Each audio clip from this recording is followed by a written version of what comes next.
Welcome, everybody. And thank you so much for attending today. I know that you all play such an important role in supporting children who have been affected by this horrible, devastating earthquake. Pardon, konuşuyorum ama mikrofonum kapalı. Herkese merhaba. Geldiğiniz için ve verdiğiniz emek için sizlere çok teşekkür ediyoruz. Biliyoruz ki hem sizler bu depremden çok etkilendiniz hem de etkilenenlere yardımcı olmaya çalışıyorsunuz ve bu çok kıymetli. So this presentation is geared to mental health professionals who in Turkey in the aftermath of the earthquake. But we are going to be making this recording available to mental health professionals all over the world who are looking for ways to support children in the aftermath of a natural disaster. So for those of you who are listening in English, I am just going to encourage you to take the material that I am presenting today and adapt it to the needs of the children that you are working with. You don't need to translate that part because that was just for the general audience that's going to be watching this recording. So I want to begin by asking you to draw something that brings you comfort. It could be a comfort object, a comforting place, or a comforting person. And I'm just going to give you 1 quick minute to just quickly draw something that brings you comfort. Şimdi etkinlikle başlıyoruz. Hocamız sizden bir şey çizmenizi istiyor. Sizi rahatlatan bir şeyi çizin. Bu bir eşya olabilir, bir yer olabilir, bir kişi olabilir. Bunu çizmenizi istiyor. 3 dakikamız var. And Didem, if you can kind of be my demonstrator. So if you want to draw, and then I'm going to have you quickly hold up your drawing. Okay. I don't have the materials. Let me. Just pen is fine. It doesn't have to be coloring materials. Okay. Didem Hoca da bu sırada size demonstre ediyor olacak, gösteriyor olacak.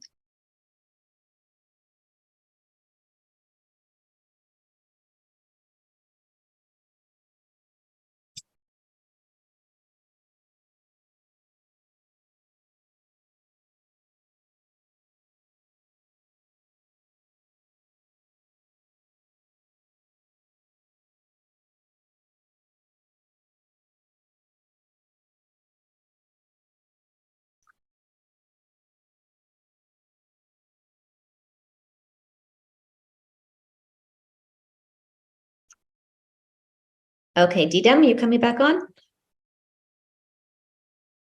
No? Okay, so we're going to move on.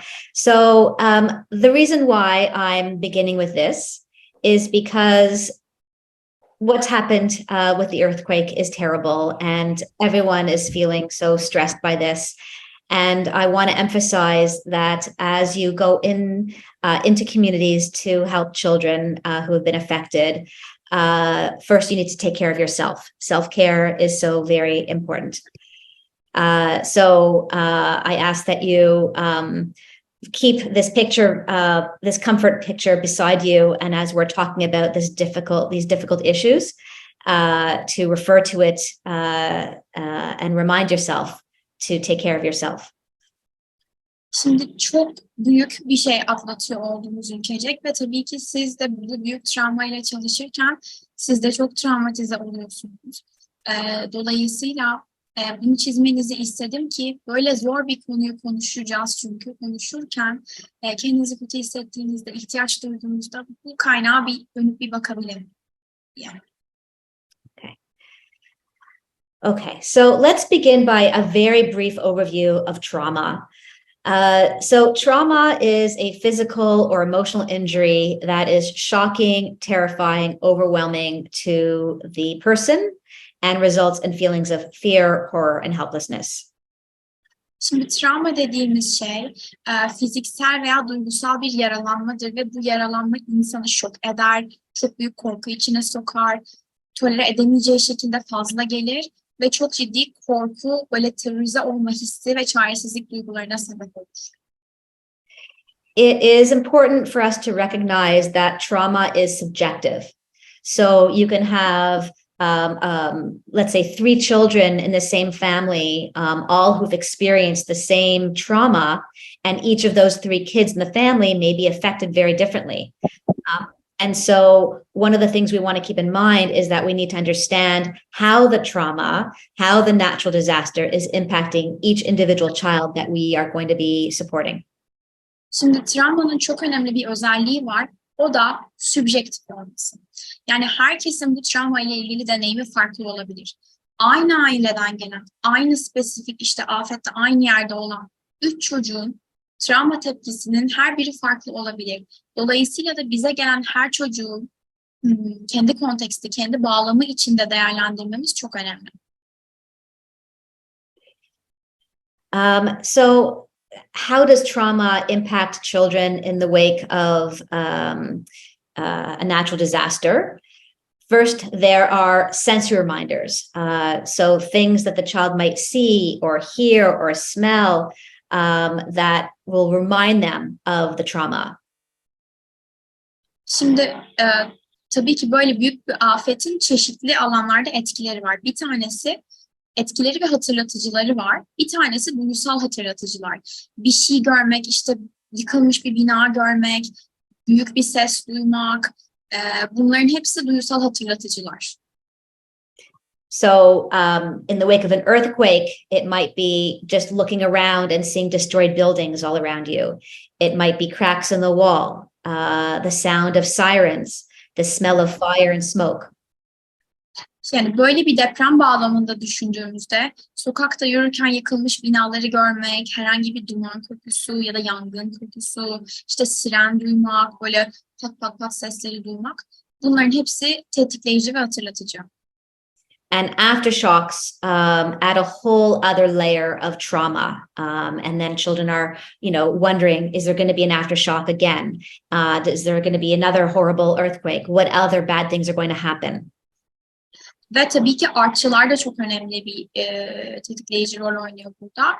Çünkü biraz daha sallandıklarında tekrar aynı şey mi olacak, bütün bunlar tekrar mı olacak diye insanlar korkuyor. And so the feeling of waiting and anticipating for something awful to happen again creates a whole other layer of trauma and terror, a feeling of terror. Böyle çok korkunç ve büyük bir şeyin tekrar geleceğini bekliyor olma hissi haliyle insanları aşırı derecede terörize ediyor.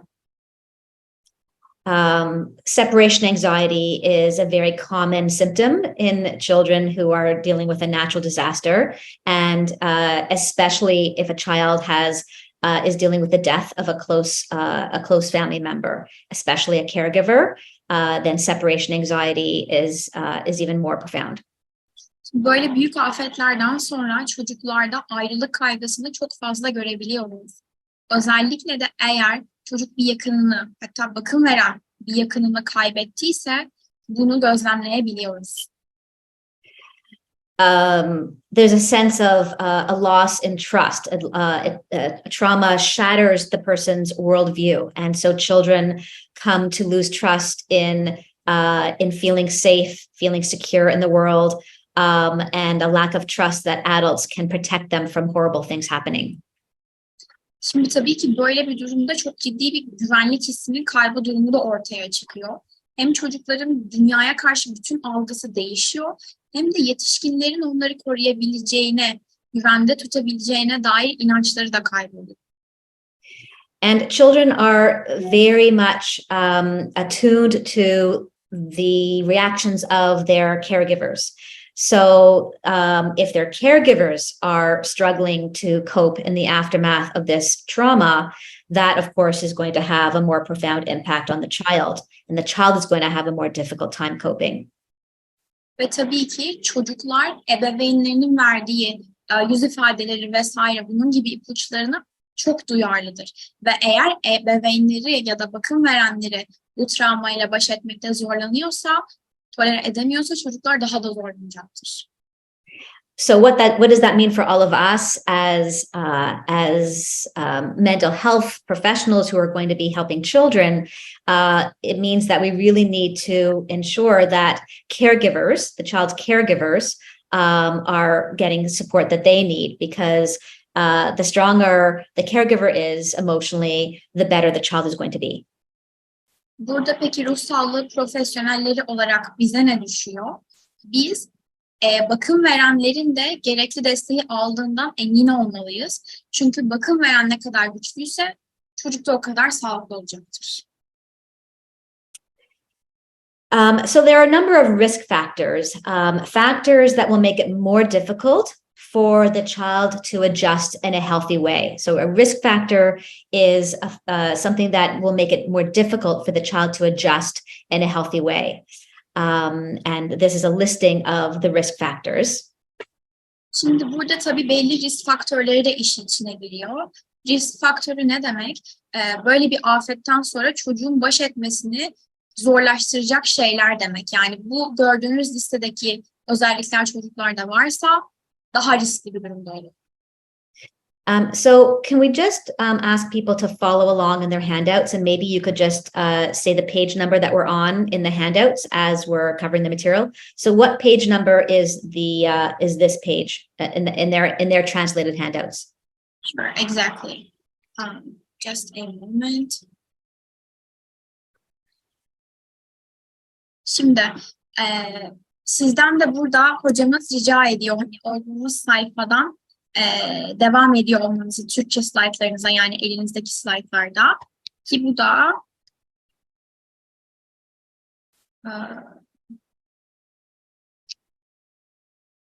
6. sayfa oluyor. Okay, so they have the page number, they can follow along? Yes, exactly. Okay, so now I want to talk about traumatic grief, childhood traumatic grief. So traumatic grief is when a child is dealing with the death of a significant person in their life, and they perceive the death as terrifying, and they also are experiencing trauma symptoms. Şimdi çocuklukta travmatik yas dediğimiz şey özellikle çocuklar bakım veren birini kaybettiğinde ortaya çıkıyor ve tabii ki travma semptomları da arttırıyor. So in normative grief, the child experiences intense sadness and missing the person who's died. Şimdi normal bir yas tutmada çocuk çok üzgündür ve kaybettiği kişiyi özlüyordur. In traumatic grief, the circumstances of the death have been under traumatic circumstances or terrifying circumstances, and the child is experiencing trauma symptoms, which are scary images, thoughts, and memories, and nightmares, hyperarousal or jumpiness, numbing, like they've blocked out their emotions. And because all of this is very scary to the child, they don't want to think about it, they don't want to talk about it, and so they avoid anything that might remind them of the person who's died. Şimdi normal yasta böyle oluyor ama eğer işin içine travmatik bir yas girerse, yani bakım veren kişi travmatik bir şekilde aşırı korkutucu bir olayla kaybedilirse, o zaman TSSB semptomları da işin içine girmiş oluyor. Yani az önce burada listeden takip edin dediğimiz şeyleri saydı hocamız. Mesela çocuk işte o kaybı hiç konuşmak istemiyor, tamamen başka yerlere odaklanıyor, oraya bakmaya tolere edemiyor. İşte kendisine özür diliyorum, bu arada bu risk faktörleri değil, çocuğun semptomları. Çok fazla donabiliyor ya da çok yüksek duygulanım yaşayabiliyor. And so when the child thinks about the person who's died, any thoughts of the person brings back upsetting memories, upsetting images in their mind, scary, intrusive thoughts of the way the person died. And so these images are so upsetting that the child doesn't want to think about it. They don't want to feel those overwhelming feelings. And so they avoid and they numb out their feelings. Şimdi travmatik yas durumu olduğunda o zaman çocuğa kaybettiği kişiyle ilgili bir şey söylendiğinde ya da bir şekilde o kişiyi düşündüğünde aşırı derecede rahatsız edici görüntüler geliyor gözünün önüne ve bunlar o kadar rahatsız edici ki o zaman işte çocuk o kişiyle ilgili konuşmak ya da düşünmekten kaçınır hale geliyor. So, which means that the child who is traumatically bereaved can't even feel the sadness of the person who's died because they're so fixated on the scary images, the scary memories of what's happened to them. Şimdi böyle olduğunda tabii ki o zaman çocuk, yani böyle travmatik bir kayıp olduğunda çocuk yastaki o üzüntü kısmını yaşayamıyor. Daha oraya geçemiyor çünkü zaten o korkuda, o terörize olma halinde takılı kalıyor. So for the child who is struggling with normative grief, they feel sad and they miss the person. The child who is dealing with traumatic grief, they are very preoccupied with their safety and feel scared and are worried about other bad things happening. Şimdi normal yasta çocuk sadece üzgün ve kaybettiği kişiyi özlüyor. Ama travmatik yasta çocuk daha çok güvenlik kaygıları taşıyor. Sürekli tetikte, sürekli diken üstünde olur. So I'd like to share with you an example, two case examples. The first is a child who is struggling with normative grief, and the second is an example of a child who is traumatically bereaved. Şimdi size iki tane örnek göstereceğim. Bir tanesi normal bir yaz sürecinde olan bir çocuk, diğeri ise travmatik bir yaz sürecinde olan bir çocuk. So this is a little boy, a 4-year-old boy, whose father died from a brain tumor. And in his play, you can see here how he has, in the sandbox, he is acting out his father's funeral. Şimdi burada bir çocuğun babası beyin tümöründen kaybediyor çocuk babasını ve kum kutusunda da babasının cenazesini görüyoruz şimdi.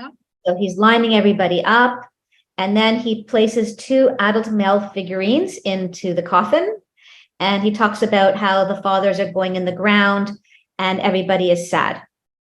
Ve burada 2 tane yetişkin oyuncağı da tabutun içine koyuyor ve anlatıyor işte herkesin ne kadar üzgün olduğunu, onların artık toprağın altına girdiğini.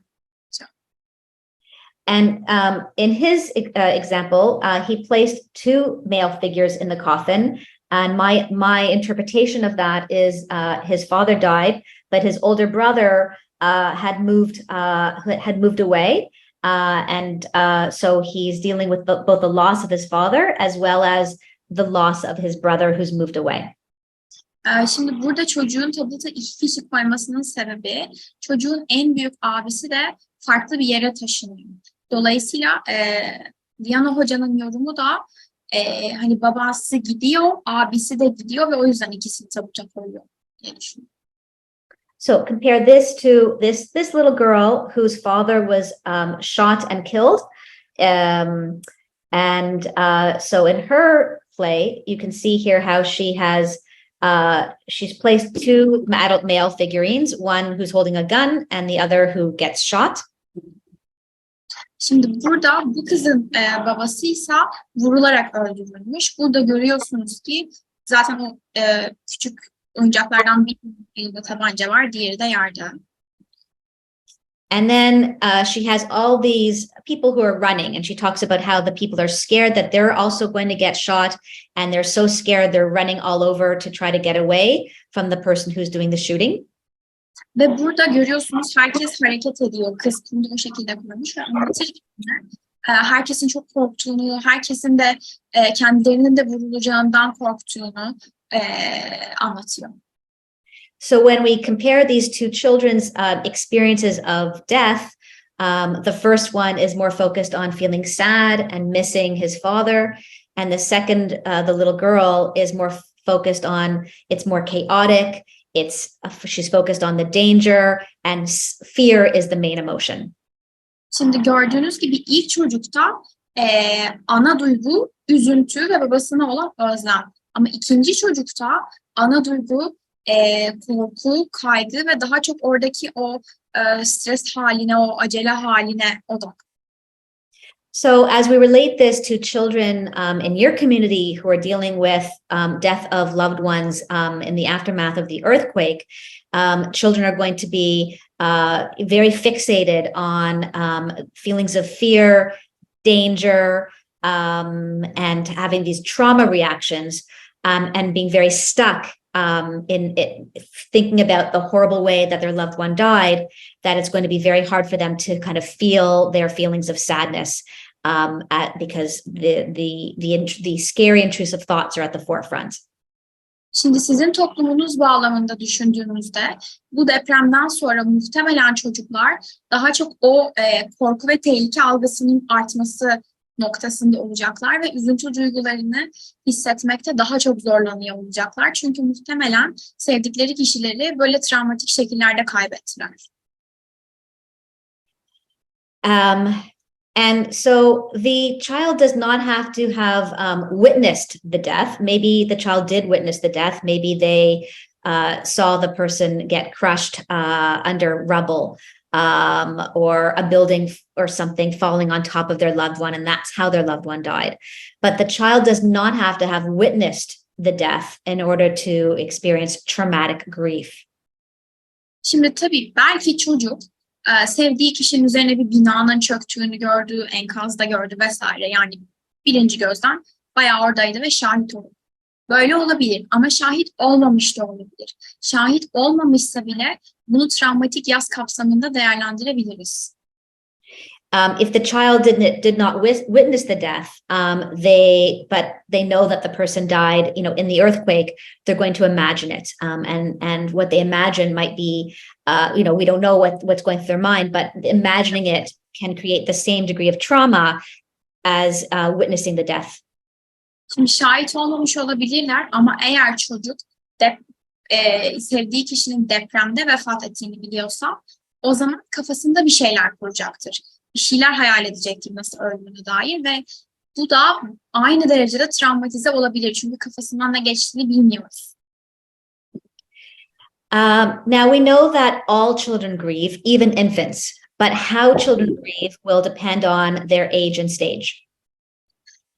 Şimdi çocukların yası nasıl tuttuğu yaş ve gelişim düzeylerine göre değişiyor.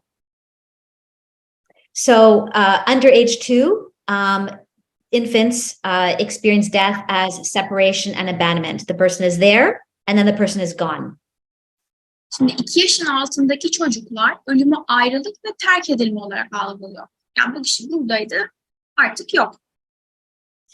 Ages 3 to 7, children have a very difficult time understanding that death is final.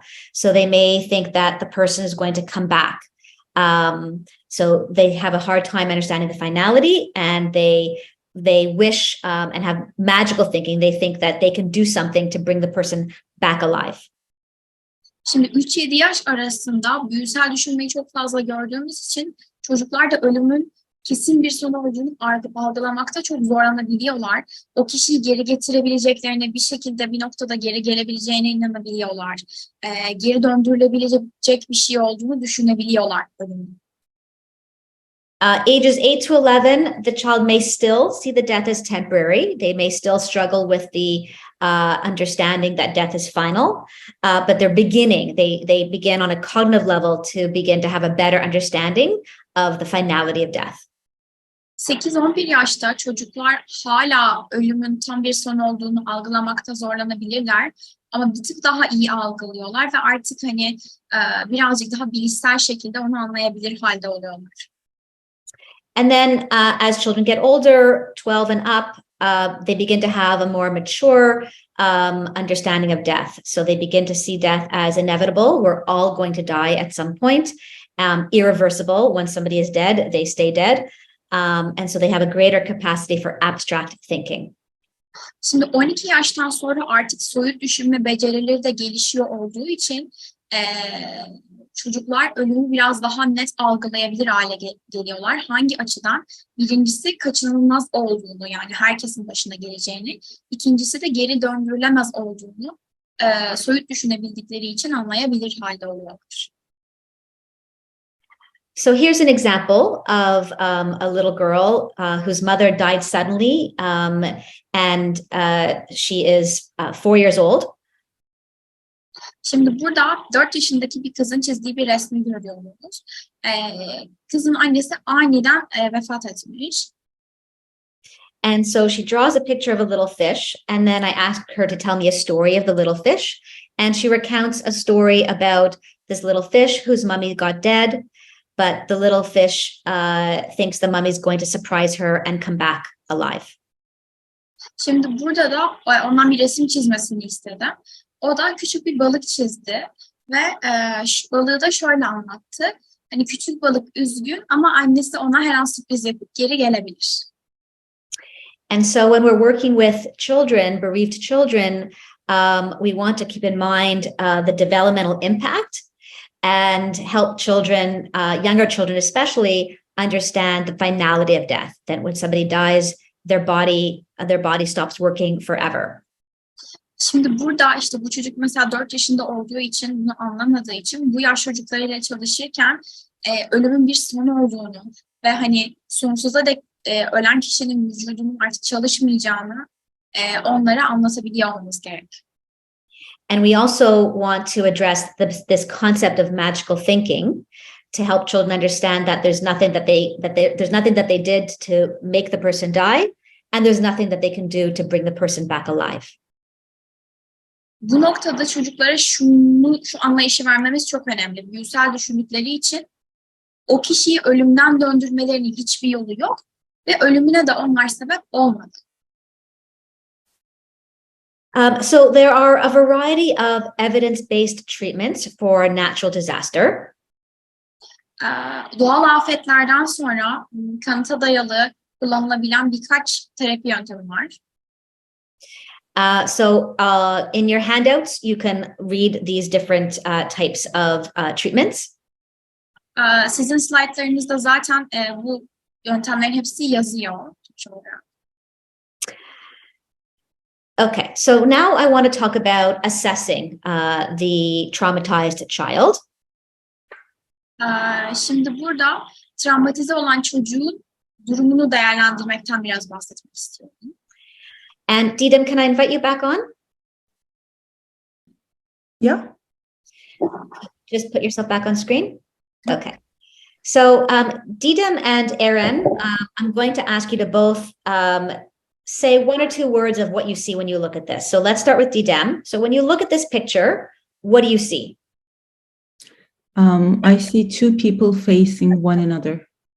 Okay, so Erin, can you just explain that? I've asked Didem to look at this picture and tell us what she sees, and that she sees 2 people facing each other.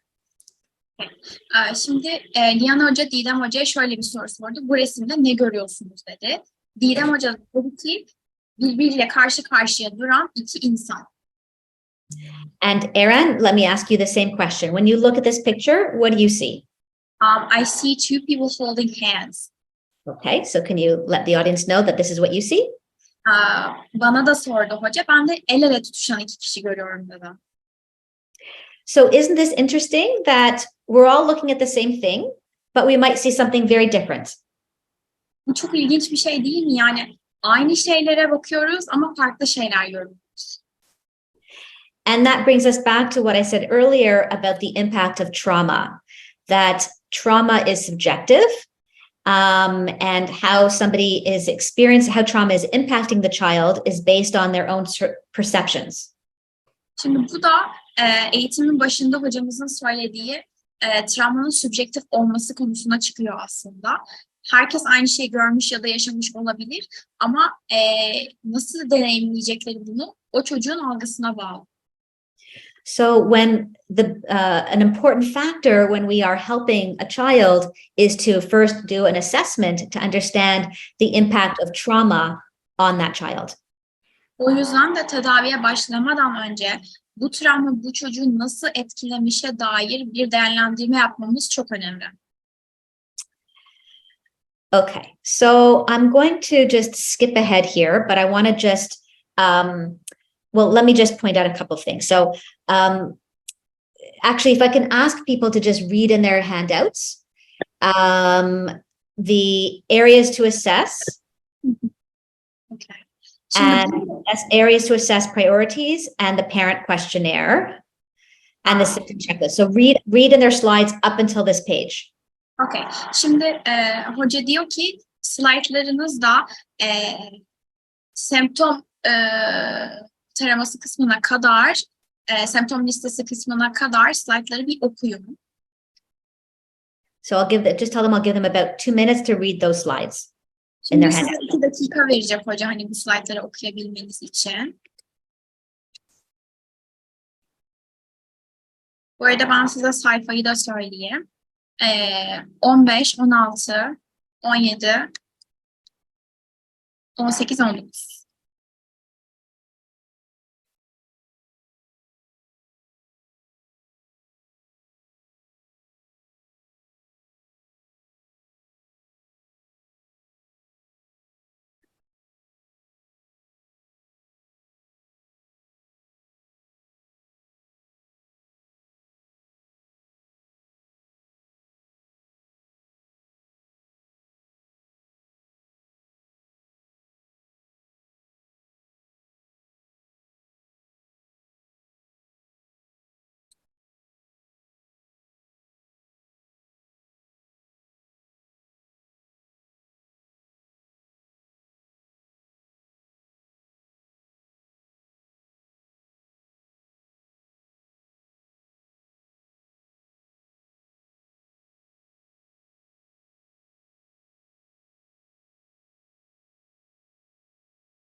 Pınar Hanım ses gitti mi diye sormuş. Ses gitmedi.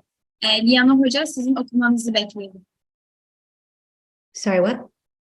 Someone asked whether like the voice is gone, and I repeated that you're waiting for them to read these particular pages. Yes. They're supposed to be reading. Okay. Okay, so let me just go back here. So we want to understand the areas that are important for us to assess in trying to determine the specific impact of trauma. Şimdi burada hangi alanlarda değerlendirme yapacağımızı bilmemiz çok önemli. Yani travmanın spesifik olarak nereyi etkilediğine dair.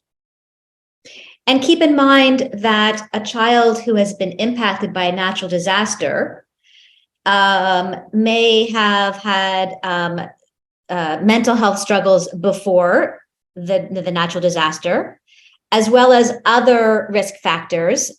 For example, maybe inadequate caregiving, abuse, neglect, other stresses in the child's life, and all those kinds of factors will impact how the child is coping. Şimdi şöyle bir durum var. Bu çocuk bu deprem travmasını yaşamadan önce de belli risk faktörlerine sahip olmuş olabilir hali hazırda. Yani bu ebeveynlerin ilgisizliği olabilir, başka bir bozukluğa sahip olabilir çocuk, başka şekillerde zaten hali hazırda travmatize bir halde olabilir. Deprem olmadığında. And we also are very interested in understanding the child's perception of their fears. What's going to happen now? Are other bad things going to happen? Who's going to take care of me? Am I going to be okay? Are my caregivers going to be okay? Is somebody else going to die? Şimdi burada çocuğun hangi alanlarda korku yaşadığını anlamamız da çok önemli. Başka birisi ölecek mi? Bana bundan sonra kim bakacak? Ebeveynlerim ölecek mi? Ben ölecek miyim? Şimdi buradan sonra başımıza ne gelecek? Gibi korkuları olabilir. If the child had to relocate, then there's going to be all kinds of fears about that. Where am I going to live? Am I going to be living in an okay place? Are my needs going to be met? Eğer bir şekilde hani yerinden edilmişse yani ev yıkılmışsa ve başka bir yerde yaşıyorsa şöyle korkuları da olabilir. Benim burada ihtiyaçlarım giderilecek mi? Ben bundan sonra nerede yaşayacağım? Yaşayacağım yer düzgün bir yer olacak mı? And we also want to, with the caregiver, understand what are the caregiver's priorities. So these are some questions that they can ask to determine the caregiver's priorities for what they need help with the most. Ve burada ebeveynlerin ya da çocuğa bakım veren kişi her kimse onun da önceliklerini öğrenmemiz çok önemli. Yani onların ne konuda yardıma ihtiyacı var. It's very important for us to build trust with the caregiver, and the way that we build trust with the caregiver, or one of the ways, is by communicating that we hear what their priorities are, we hear what their foremost concerns are, and we're going to do our best to try to address those priority concerns. Ve burada da ebeveynle iletişim kurmak ya da bakım verenle ve anlaşıldığını hissettirmek çok önemli. Yani onların önceliklerini, onlar öncelikle hangi alanlarda yardıma ihtiyaç duyuyorlar, bunları sormak önemli. And so the parent questionnaire, these questions are really just meant as a guide. You have to take this and adapt it. But these are some questions that you might consider asking the caregiver to really try to understand the child and the family's circumstances.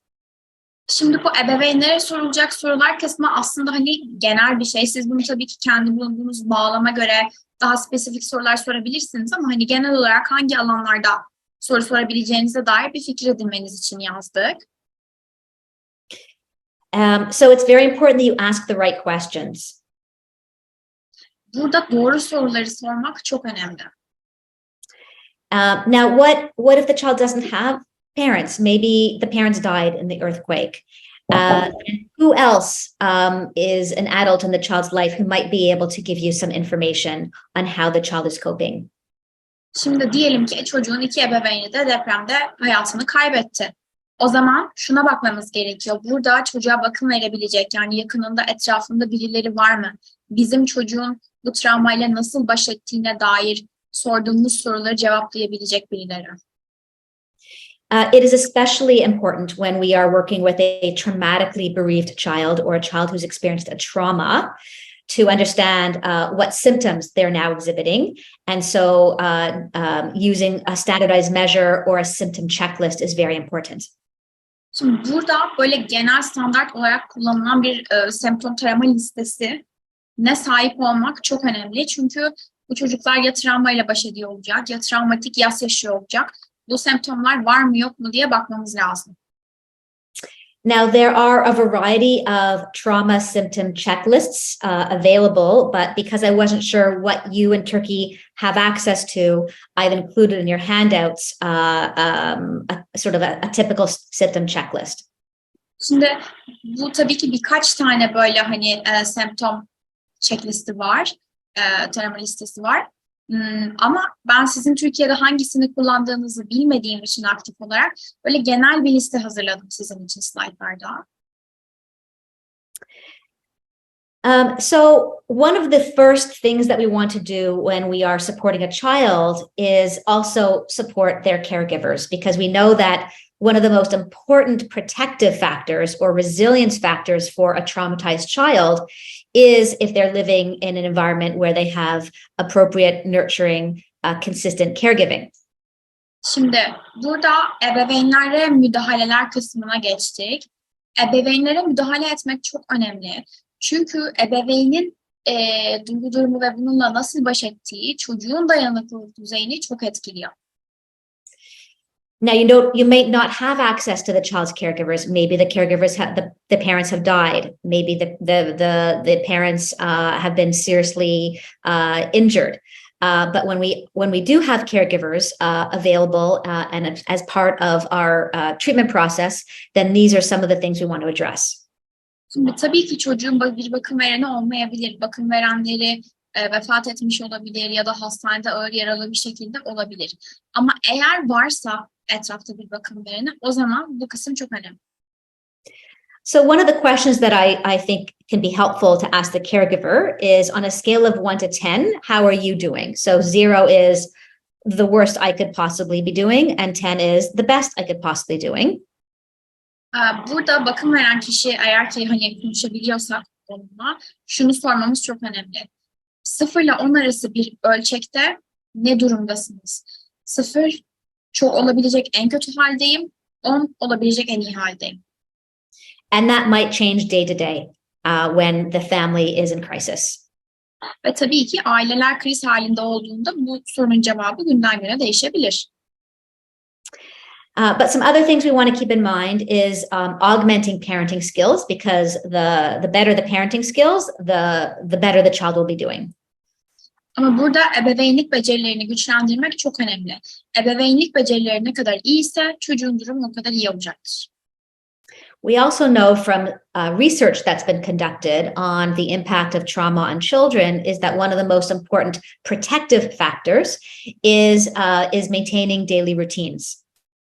Yapılan araştırmalara göre, yani travmanın çocuklar üzerindeki etkisine dair yapılan araştırmalara göre en önemli şeylerden birisi de çocuğun günlük rutinlerine olabildiğince devam etmesini sağlamak. Now, I can only imagine in the aftermath of an earthquake that there's a huge disruption in the child's daily routines, of course. Şimdi tabii ki bir deprem sonrasında bir çocuğun günlük rutinlerinde baya bozulma oluyor haliyle. But as weeks and months go on, hopefully the family will be able to work towards a sense of a more consistent routine for the child.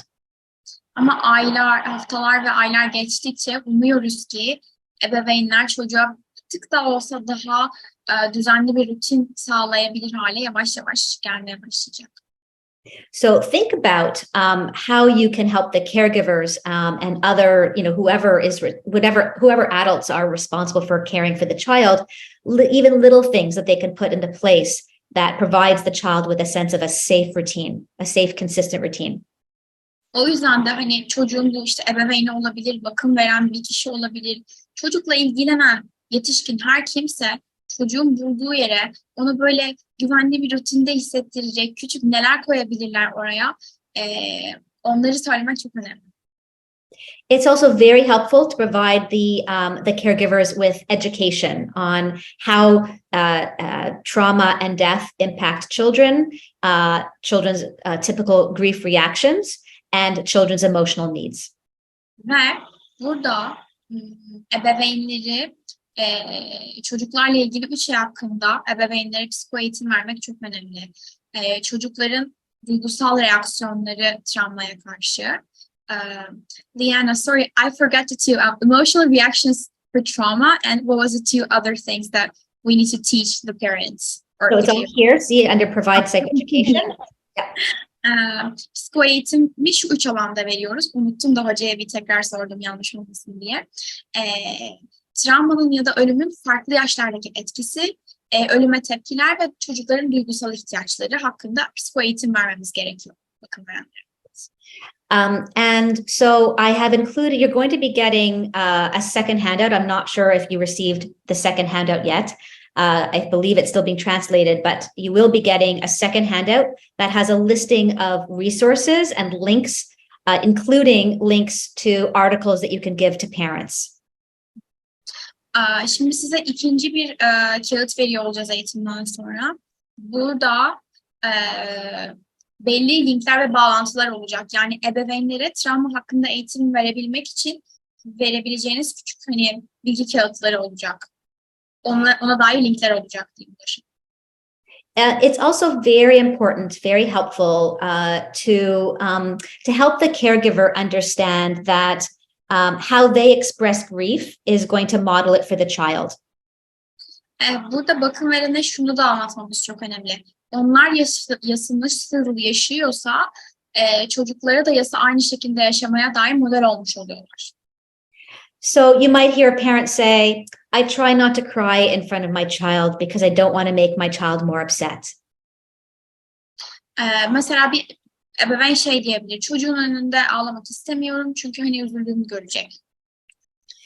But it can actually be helpful for children to see their parents cry and express the normal reactions of grief, because again, that's modeling for the child that when we are sad, we cry. This is a normal expression of grief. Ama aslında çocuğun yanında ağlamak daha sağlıklı bir şey de olabilir. Çünkü yas tutmanın doğal bir tepkisi de ağlamaktır. Ve bunu yaparak çocuğun önünde aslında ağlayabilmeyi de normalleştirmiş oluruz. However, what children need is appropriate language, naming their feelings, and then appropriate reassurances.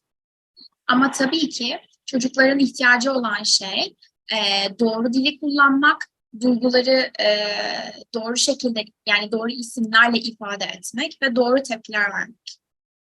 So the parent might say, I'm crying right now because I'm just so sad, so overwhelmed with sadness.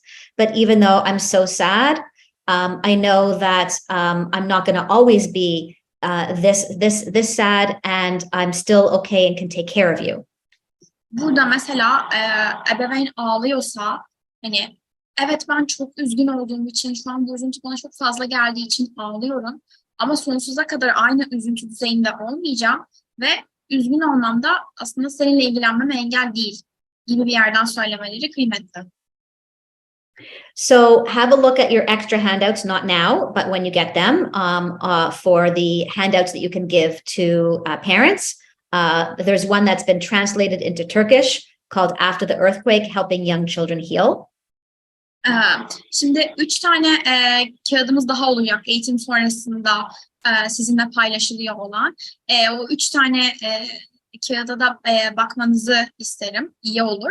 Bir tanesi de bunların depremden sonra küçük çocukların iyileşmesine yardım etmek konulu bir kağıt.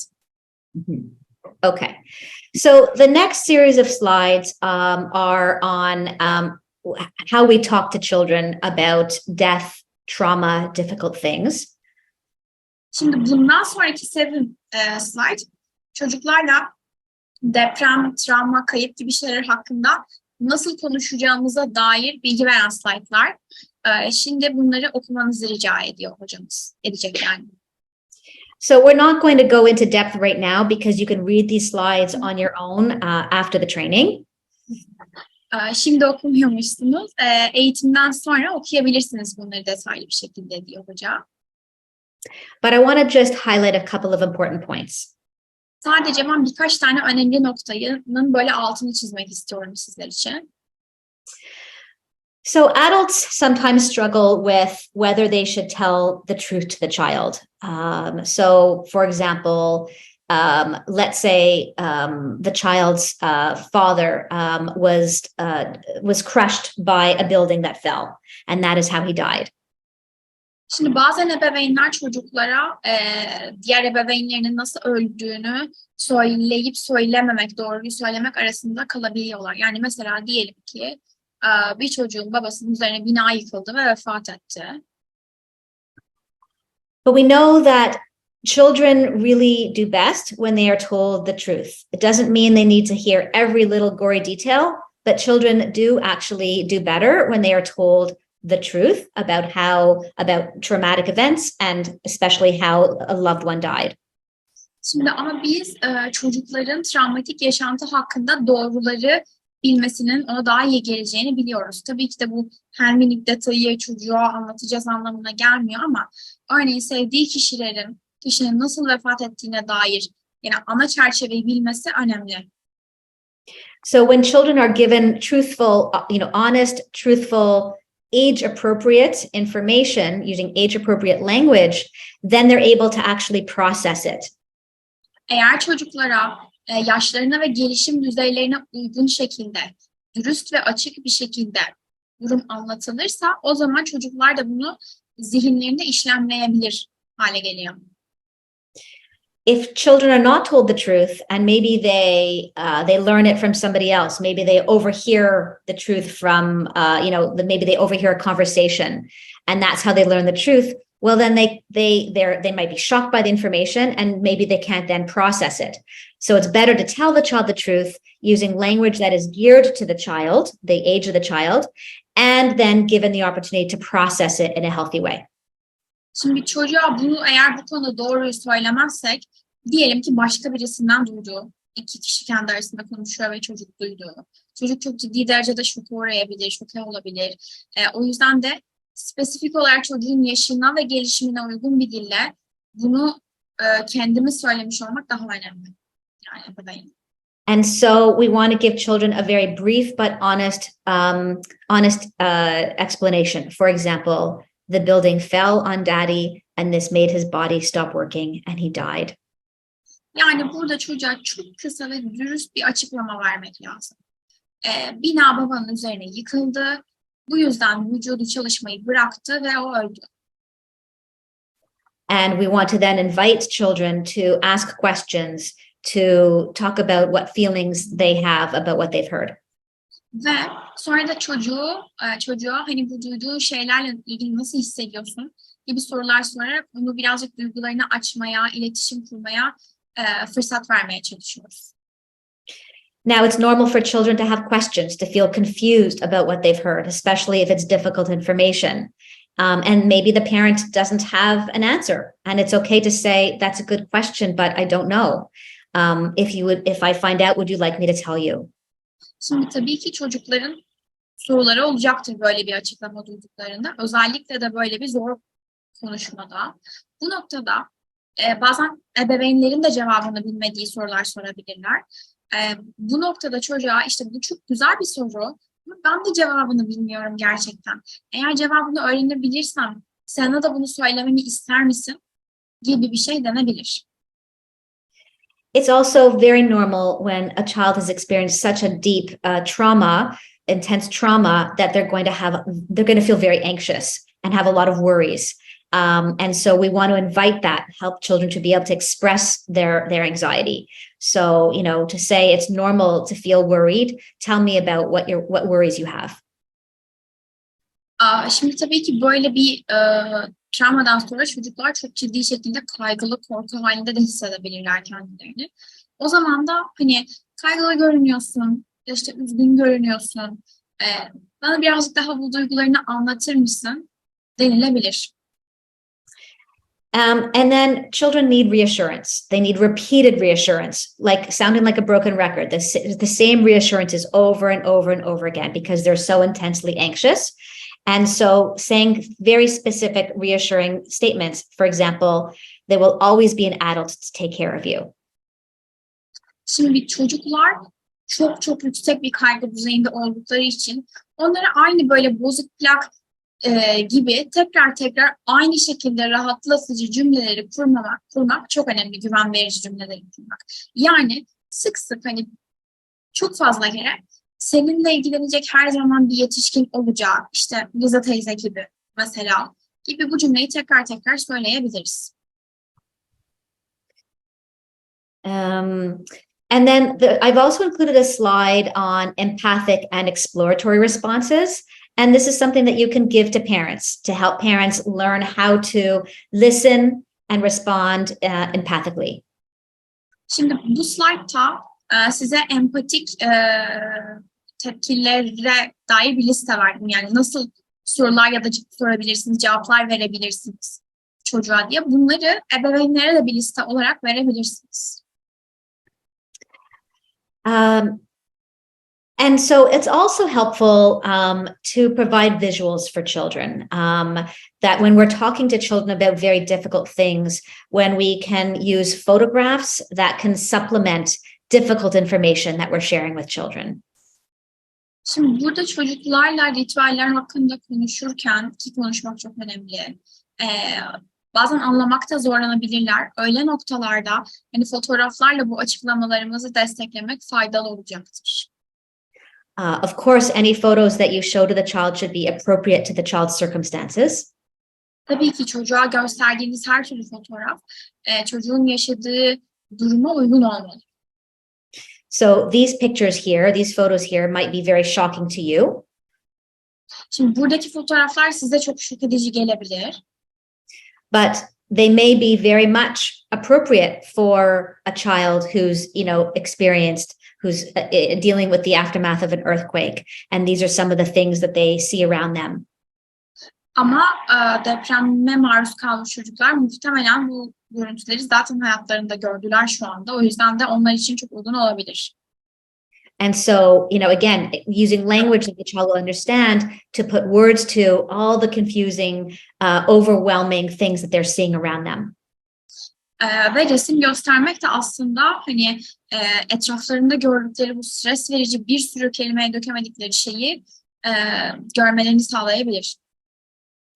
Photographs can also be very helpful to elicit genuine emotion. So, for example, pointing to the people in this top photo and explaining what's going on here, or asking the child what they think is going on here. This, of course, is a burial. And how what do you think these people are feeling, and why do you think they feel that way? Şimdi mesela böyle bir fotoğrafı çocuklara göstermek aynı zamanda çocuğun içinde yatan o duyguları açığa çıkarmak için de çok faydalı olabilir. Mesela bu fotoğrafı gösterip, buradaki insanları gösterip, hani bu bir gömülme sahnesi. Sen bu sahnede ne olduğunu düşünüyorsun, ne yaşandığını düşünüyorsun, ne hissediyorsun gibi sorular sorulabilir. Now, maybe in a child's experience, maybe their loved one, maybe their loved one's body, if their loved one died in the earthquake, maybe their body was never found. And so there has to be a dialogue around that, and, raising that issue for the child as well. Tabii ki deprem durumu olduğu için bazı çocukların ebeveynlerinin bedenleri hiç bulunmamış da olabilir. Dolayısıyla hani bu da bir konuşulması gereken bir konu olabilir. So the issue of missing loved ones is another factor that you need to help the caregivers have a dialogue with the child about. Yani kayıp ebeveynler ya da sevdikleri kayıp kişilerle ilgili bakım veren kişinin de yine çocukla bu konuda da konuşması gerekebilir eğer kayıpsın. Mm-hmm. And then it can also be helpful, regardless of whether the body has been found or not. There's still the grieving and the mourning process. And so having a dialogue with the child around, what does our family believe about what happens when somebody dies, afterlife, beliefs around afterlife. Tabii ki burada bakım veren kişinin hani çocukla şunları da konuşması önemli. Mesela bu aile dini olarak vesaire hani neye inanıyor? Ölümden sonra bir yaşam olduğuna mı inanıyor? Hani bu kültürel bağlamda da çocukla konuşması önemli. And including children in these grief and mourning rituals. It's important for children to be part of and to participate in grieving and mourning rituals. That helps them to grieve the death, just like it helps adults grieve by mourning and immersing ourselves in mourning and grieving rituals. It also helps the child. Ve burada çocukları da bu tarz yas tutmayla ilgili ritüellerin içine dahil etmek aslında çok önemli. Çünkü nasıl ki yetişkinler orada yaslarını ifade ederek o ritüelin içine kendilerini bırakarak üzüntülerini yaşıyorlarsa çocuklar için de aynı şey geçerli. However, children benefit from being involved in these mourning and grieving rituals when they are prepared adequately and supported adequately. Ama tabii ki de çocukların bu ritüellerden fayda görebilmesi için doğru şekilde hazırlanmış olmaları ve doğru şekilde destekleniyor olmaları lazım.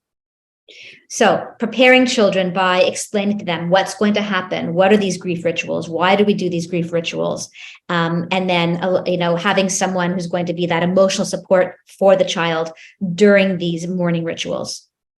Yani burada şimdi birincisi şu lazım, hani bu ritüel nasıl geçiyor? Bunu çocuğa anlatmak lazım. Nelere ihtiyaç var bunu anlatmak lazım. Bir de ritüel sırasında çocuğa duygusal olarak yanında destek olabilecek bir kişinin de orada olabileceğini bilmek lazım. And so one technique that I often coach parents to use is something that I call table talk. You don't have to call it table talk, but it's a ritual that invites the parent in a very ritualized way to have regular, open, direct talks with their child. Şimdi ben masa konuşması diye bir tekniği ebeveynlere öğretiyorum çocuklarla konuşmaları için. Bunun adını masa konuşması koymak zorunda değilsiniz. Sadece buradaki mesele böyle o masanın başına oturup konuşma halini çocukla ebeveyn arasındaki bir ritüel, bir düzen haline getirmek. And so asking the child, the same question each day. So tell me about your day today. Did you have happy feelings today? Did you have sad feelings today? Did you have happy and sad feelings today? Burada çocuğu her gün çocukla işte bir masanın başına oturup ya da hani aynı yerde çocuğa soruyoruz. Yani ebeveyni soruyor. Günün nasıl geçti? Keyifli bir gün müydü yoksa üzücü bir gün müydü? Yoksa hem keyifli hem üzücü bir gün müydü senin için diye soruyor. And keeping in mind that even traumatically bereaved children, children who are dealing with horrible losses and horrible traumas, young children grieve in little bursts. So 1 minute the child might be sad and crying, and the next minute they're laughing and playing. Şimdi çok ciddi travmatik kayıplar yaşayan çocuklar bile böyle küçük küçük patlamalar halinde yaşarlar. Yani bir dakika önce ağlayıp çok üzgün olan çocuk bir dakika sonra gülüp eğleniyor olabilir. So it's very important that we help their caregivers understand that children grieve in bursts because it's overwhelming for the child, and that's how they grieve. And so if they see their child 1 minute crying and the next minute laughing and playing, it doesn't mean that that child is not affected and not grieving. It's just this is how it is with children. Şimdi bunu ebeveynlere ya da bakım verenlere öğretmek çok önemli. Yani çocuğun işte bir dakika önce üzülüp bir dakika sonra gülüp eğleniyor olması çocuğun yas tutmadığı ya da bu durumdan etkilenmediği anlamına gelmiyor. Çocuklar tolere edebileceği kadar patlamalar yaşayarak yaslarını yaşıyorlar ve normali de bu durumu da öğretmek gerekiyor. Or the child might not have any feelings of grief because, again, if they have experienced, if they're traumatized, they might be avoiding feeling their feelings. And so they might be pretending as if everything's fine. They may come across as no emotion, no sadness. Bazı çocuklarda çok afekt olarak donuk olabilir. Yani hiç duygu göstermeyebilir, hiç üzülmemiş gibi, hiçbir şey yokmuş gibi duruyor olabilir. O duyguları da konuşmaktan kaçınıyor olabilir. And that does not mean that the child is not grieving, that the child isn't impacted by the death or by the trauma. It just means that it's too overwhelming and the child is avoiding feeling their feelings. Bu da çocuğun yas tutmadığı ya da bu ölüm ya da kayıptan etkilenmediği anlamına gelmiyor. Sadece şu anda bunun çocuğa çok fazla geldiği, tolerans penceresini aştığı ve o yüzden de çocuğun bunu konuşmaktan kaçındığı anlamına geliyor. And so you might want to coach the parent to, because often fear and anxiety is the main feeling that the child is feeling if they've experienced trauma. They might want to change the question to, what feelings did you have today? Happy, sad, scared. Şimdi o yüzden burada ebeveynlere koçluk yapmak çok önemli. Hani az önce demiştik ya bazen çocuklar bu kaybın yasın korku, terörize olma kısmında takılı kalabiliyorlar. Mesela o durumdaki bir çocuk için ebeveyne şunu söyleyebiliriz. Hani siz bu keyifli bir gün müydü, üzgün bir gün müydü, çok korkunç bir gün müydü diye sorabilirsiniz, diyebiliriz. And then we want to coach parents to use active listening skills. Ebeveynlere ayrıca aktif dinleme becerileri konusunda da birazcık koçluk yapabiliriz. Which means coaching them to mouth shut, listen carefully. Bu da ne demek? Ağızlarını kapalı tutacaklar ve dikkatli bir şekilde dinleyecekler. Repeating back what the child said. Like, for example, so you felt really scared when you were thinking about and remembering about the earthquake. Yani ve bu da ne demek? Aynı zamanda çocuğun duygularını ya da söylediği şeyleri daha doğrusu tekrar çocuğa söylemek. Deprem hakkında düşünürken korktum demek mesela. Validating their child's feelings. So yes, what happened was very scary. Ve yumuşak bir ses tonuyla çocuğun duygularını onaylamak. Evet, yaşanılan şey gerçekten çok korkunçtu gibi bir yerden. Inviting the child to say more about their thoughts and their feelings. Tell me more about your scared feelings. Ve tabii ki çocuğun biraz daha konuşması için onu böyle davet etmek. Bana biraz daha hani bu korku duygunu anlatabilir misin demek mesela. And sometimes rather than simply listening and validating, parents want to rush in and try to fix and make it all better, but they can't. They can't make it better. So simply listening and validating really is what the child needs most, and lots of comfort in the form of physical comfort, hugs, cuddles, and comforting words.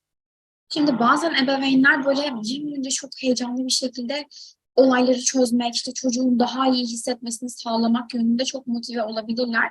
Ama çözülmeyecek, şu anda düzelmeyecek. O yüzden de çocuğa daha duygularını açması için alan tanımak, fiziksel olarak çok fazla sarılmak, işte yakın durmak, rahatlık hissi verecek şeyleri sözel ve bedensel olarak yapmak şu anda çocuğa daha iyi gelecektir.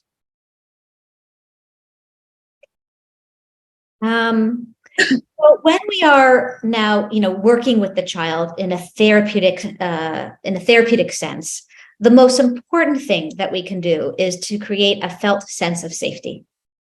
Şimdi bu ebeveynlere yapmasını söyleyeceğimiz kısımda. Peki biz terapi odasında çocukla ne yapacağız?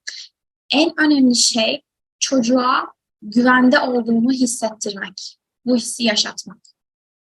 I've included in your handouts a quote from Karen Treisman. I'm not going to read it now because you can read the translation in your handouts.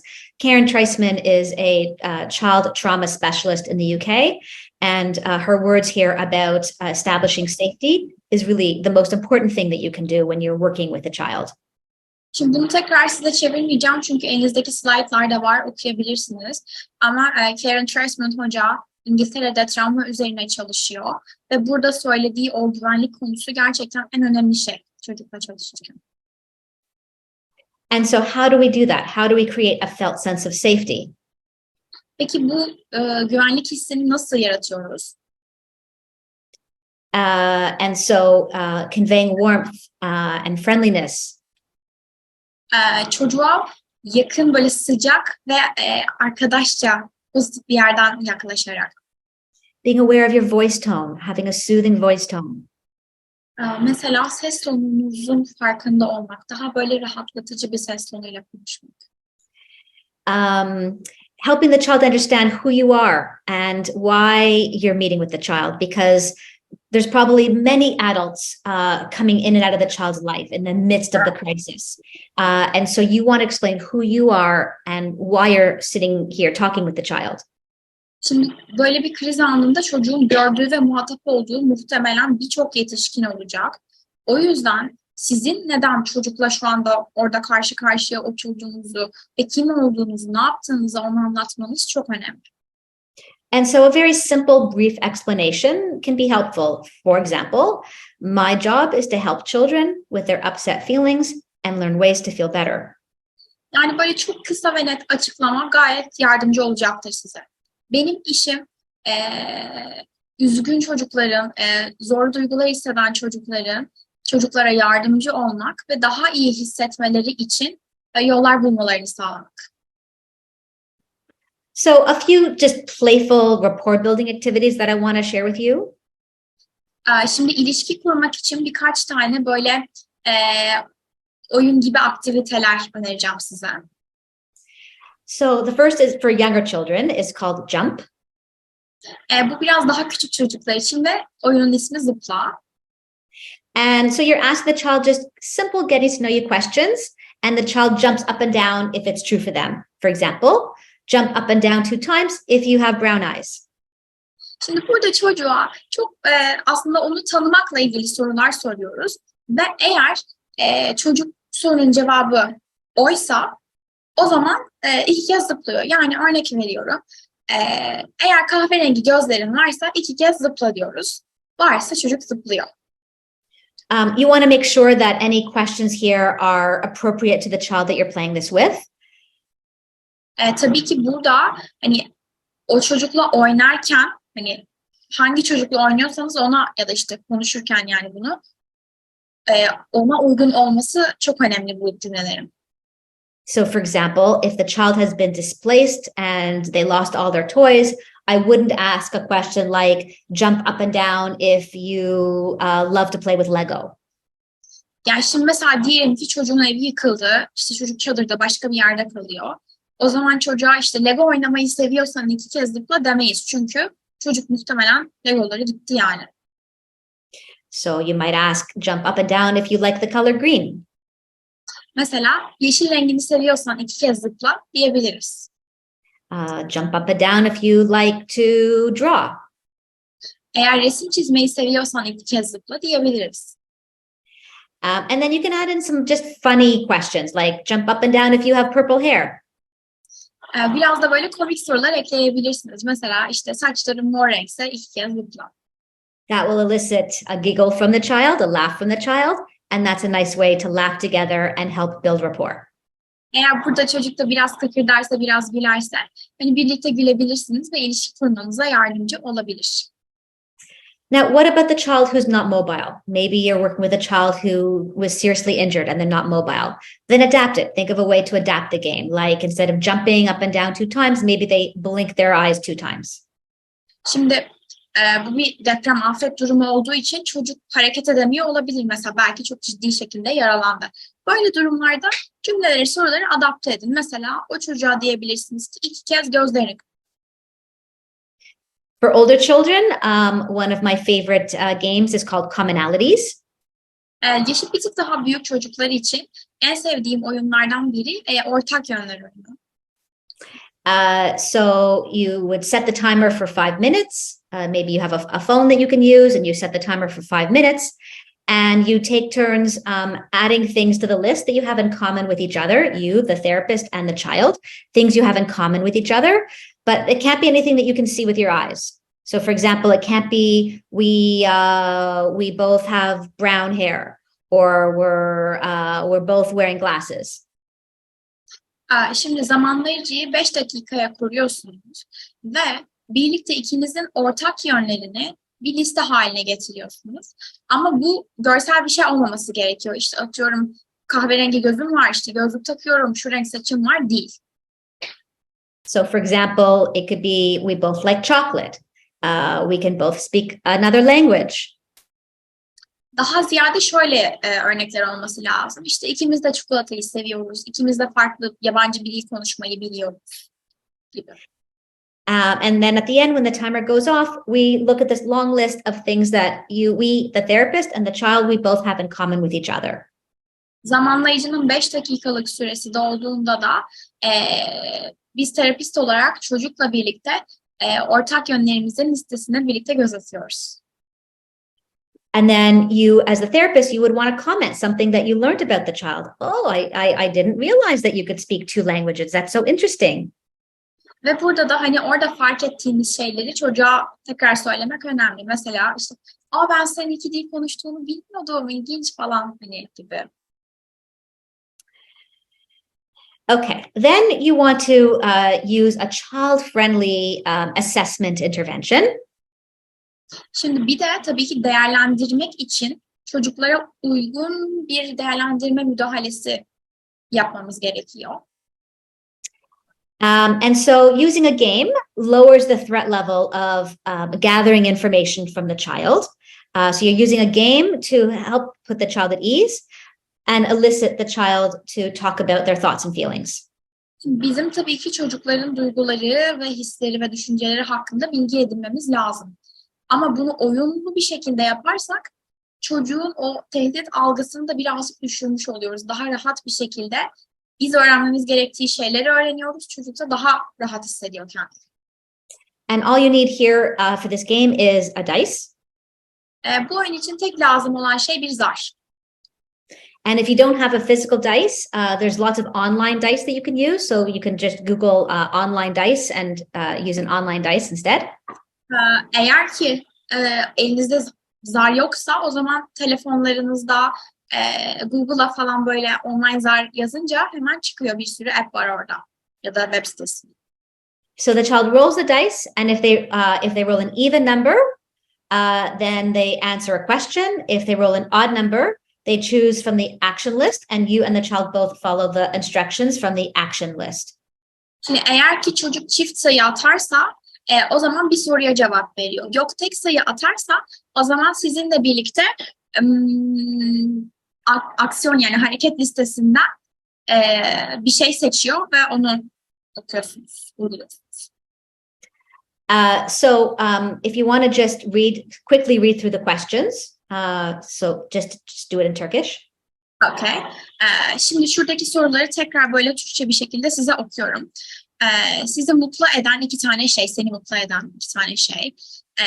Depremden beri Birinin senin için yaptığı iyi bir hareket, kibar bir hareket, seni üzen 2 tane şey, seni korkutan 2 tane şey, depremden beri senin daha iyi hissetmene yardımcı olan 2 tane şey, depremden beri sahip olduğun 2 tane endişe ya da kaygı, depremden beri senin için gerçekten çok zor olan 2 tane şey, senin gülümsemeni sağlayan bir şey. So notice I begin with questions about happy feelings, and then I move into just other types of feeling questions. I'm eliciting positive feelings like something somebody kind has done for you since the earthquake. And then I'm also eliciting information from the child's perspective about specific things that they've experienced from the earthquake. I lost you. If it's okay, could you repeat? Yeah. So you want to be, I'll be more slow. You want to begin with just neutral, happy feelings. Sadece böyle nötr, mutlu duygularla başlamak istiyoruz. Then questions about other feelings like sad and scared. Sonra üzgün, korkmuş gibi başka duygularla ilgili sorular soruyoruz. Questions that will elicit positive feelings, positive emotions like tell me something kind that somebody has done for you since the earthquake. Sonra daha böyle pozitif duygular yaratacak sorular soruyoruz. Mesela 2 numara gibi. Hani depremden sonra senin için sana iyi davranan birisi, senin için iyi bir şey yapan birisi gibi. And then questions that will help the child tell you their thoughts and feelings and experiences that about the earthquake, like worries since the earthquake, to things that have been really hard since the earthquake. Sonra da çocuğun depremle ilgili duygu ve düşüncelerini ifade edebileceği sorular soruyoruz. Yani depremden sonra sahip olduğun 2 tane endişe depremden beri ya da depremden sonra senin için çok zor olan 2 tane şey gibi. And then ending the game with, again, going back to something positive, something that makes you smile. Sonra oyunun sonunda tekrar pozitif bir şeyle bitiriyoruz. Seni gülümseten bir şey diyoruz biz. So notice the pacing of the questions, how I begin with the neutral, happy, and end with, again, coming back to something that elicits positive feelings. Burada soruların sıralaması çok önemli. Pozitif bir şeyle başlıyorum, keyifli bir şeyle başlıyorum ve keyifli bir şeyle de bitiriyorum. And as the child is playing the game and they're answering the questions, you want to be reflecting back what you've heard, normalizing and validating the child's thoughts and feelings. Şimdi burada şu çok önemli. Çocuk bize anlattıkça duyduğumuz şeyi tekrar etmemiz çok önemli. Anlaşıldığını hissetmesi için ve çocuğun duygularını, hislerini onaylamamız da yine çok önemli. So any intervention like this that gets the child, that elicits information from the child, that gets the child talking, you want to be process focused rather than task focused, meaning you want to reflect back, listen, reflect again, validate. Şimdi bu tarz çocukla ilgili bilgi edinmek için sorduğumuz sorularda görev odaklı, hedef odaklı değil, süreç odaklı olmanız çok önemli. Yani çocuk her bir soruya cevap verdiğinde dikkatlice dinlemek, söylediği şeyi yansıtmak tekrar ona, duygularını onaylayarak böyle adım adım gitmek çok önemli. And then also asking open-ended exploratory questions to invite more. Tell me more about your sad feelings. Tell me more about that when you saw that happen. Tell me more about what that was like for you. Ve çocuğun duygularını ifade etmesine birazcık daha alan açmak, ona birazcık daha davetkar olabilmek için bu konuda bana biraz daha bundan bahseder misin diye sormak çok önemli. Mesela bana birazcık daha bu üzgün duygularından bahseder misin, üzüntümden ya da bu korkundan bahseder misin demek. Now, the other option for children who are a little bit more struggling to verbalize their thoughts and feelings is to bring in an art-based tool. So instead of answering the question, the child can draw their answer. So 2 things that make you feel happy, the child draws 2 quick pictures of 2 things that make them feel happy. Şimdi duygularını sözlü olarak ifade etmekte zorlanan çocuklar için tabii ki her zaman sanat terapisi kullanabiliriz. Yani eğer ki çocuk onu mutlu eden 2 şeyi kelimelerle söyleyemiyorsa kağıt kalemin üzerine onu mutlu eden 2 şeyi çizebilir. So, often the traumatized child just doesn't have the words to express their overwhelming thoughts and feelings, but they can show you what happened through their play, through their drawing. Şimdi tabii ki genelde travmatize olan çocuklar yaşadıkları şeyi size sözlere dökerek anlatamayabilirler. Ama oyunla gösterebilirler ya da çizerek gösterebilirler. Also, because this game is eliciting happy emotions, but also things that have been scary for the child, and that's going to elicit anxiety for the child, it can be really helpful to provide the child with something that they can use to self-soothe, like a stuffed animal or just even something soft to touch, even like a cotton ball or just something that is comforting for the child. Şimdi tabii ki burada güzel şeyleri soruyoruz ama bir yandan da çocuğun kaygısını arttırabilecek sorular soruyoruz aslında. Çünkü o deneyimle ilgili bir şeyler soruyoruz. O yüzden böyle çocuğa kendisini rahatlatabileceği bir oyuncak ya da bir şey vermek çok önemli. Ne bileyim yumuşak bir top olabilir ya da bir işte oyuncak ayı olabilir. Onu elinde tutması, rahatlamasına yardımcı olabilir bu sorulara cevaplarken. Or you can teach the child the butterfly hug. Ya da çocuğa kelebek kucaklamasını öğretebiliriz. And after each question, before the child rolls the dice again, you and the child together do the butterfly hug. Ve her soruda çocuk zarı atmadan önce çocukla birlikte siz de tık tık yapabilirsiniz. Yani her soruda tık tıklayabiliriz. So you are introducing self-soothing at the same time as conducting an assessment. Ne olmuş oluyor böylece? Siz hem aslında bir değerlendirme yapmış oluyorsunuz, sorulara cevap almış oluyorsunuz ama aynı zamanda çocuğun rahatlamasına da yardımcı olmuş oluyorsunuz. Now the action cards, so if the child rolls an odd number, they pick from the action list. Şimdi az önceki kısım eğer çocuk çift sayı atarsa zarda olan kısımda.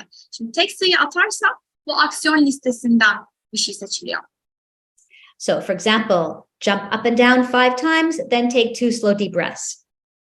Mesela 1 numara 5 kez yukarı aşağı zıpla ve 2 derin nefes al.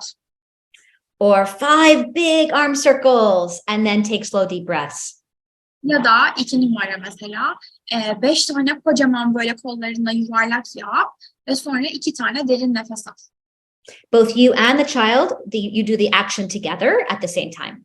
Burada yalnız biz de çocukla birlikte o hareketi yapıyoruz aynı anda. Now, why did I include the action list in this game? Because again, children who are traumatized are hyper aroused, very jumpy, very anxious. And so you want to take that adrenaline that's causing this anxiety and hyper arousal and channel it into a positive outlet by getting kids up and moving in a positive way. Şimdi bu aksiyon listesini, hareket listesini niye ekledim peki? Çünkü travmatize çocuklar aşırı derecede uyarılmış, aşırı derecede gergin, tetikte ve hareketli oluyorlar. Ve buradaki o adrenalini de bir şekilde dışa vurmaları gerekiyor.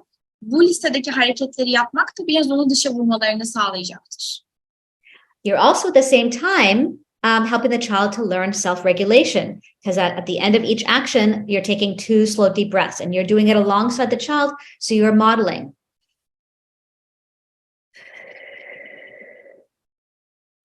Aynı zamanda çocuğa kendi kendini regüle etmeyi de öğretiyoruz. Çünkü görüyorsunuz ki örneğin zıpla dedik mesela, hareketin sonrasında 2 tane derin nefes al diyoruz.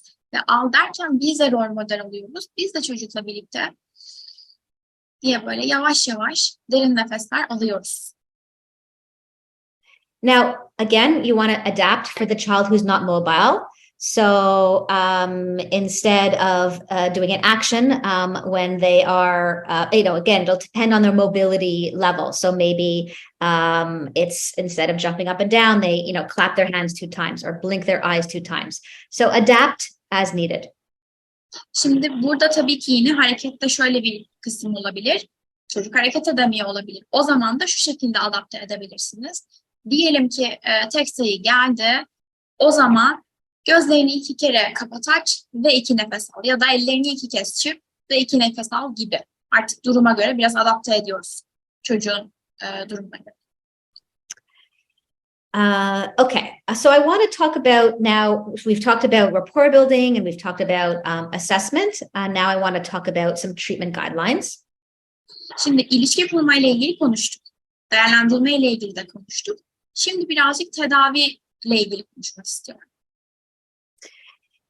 So it's very important to always begin by assessing so that you can determine what the child's unique treatment needs are. Şimdi her zaman değerlendirmeyle başlamamız gerekiyor. Çünkü değerlendirerek bu çocuğa özel nasıl bir tedavi yapıyor olacağız, ihtiyaçları ne, bunu belirliyoruz aslında.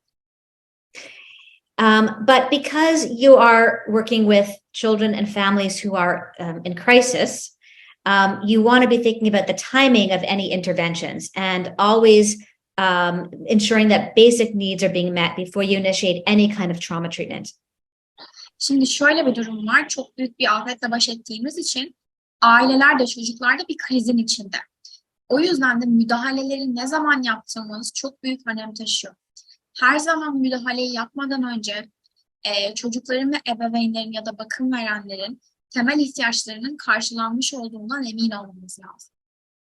And also focusing on safety, because again, these are children who are living, having all these very scary memories and intrusive thoughts, and maybe they're just not even feeling safe at all, and so that needs to be addressed first. Just helping kids to experience a sense of safety.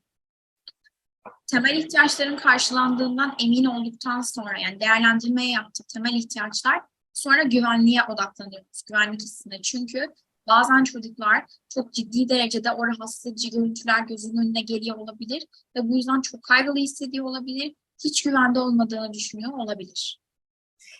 And also keeping in mind the concept of countertransference.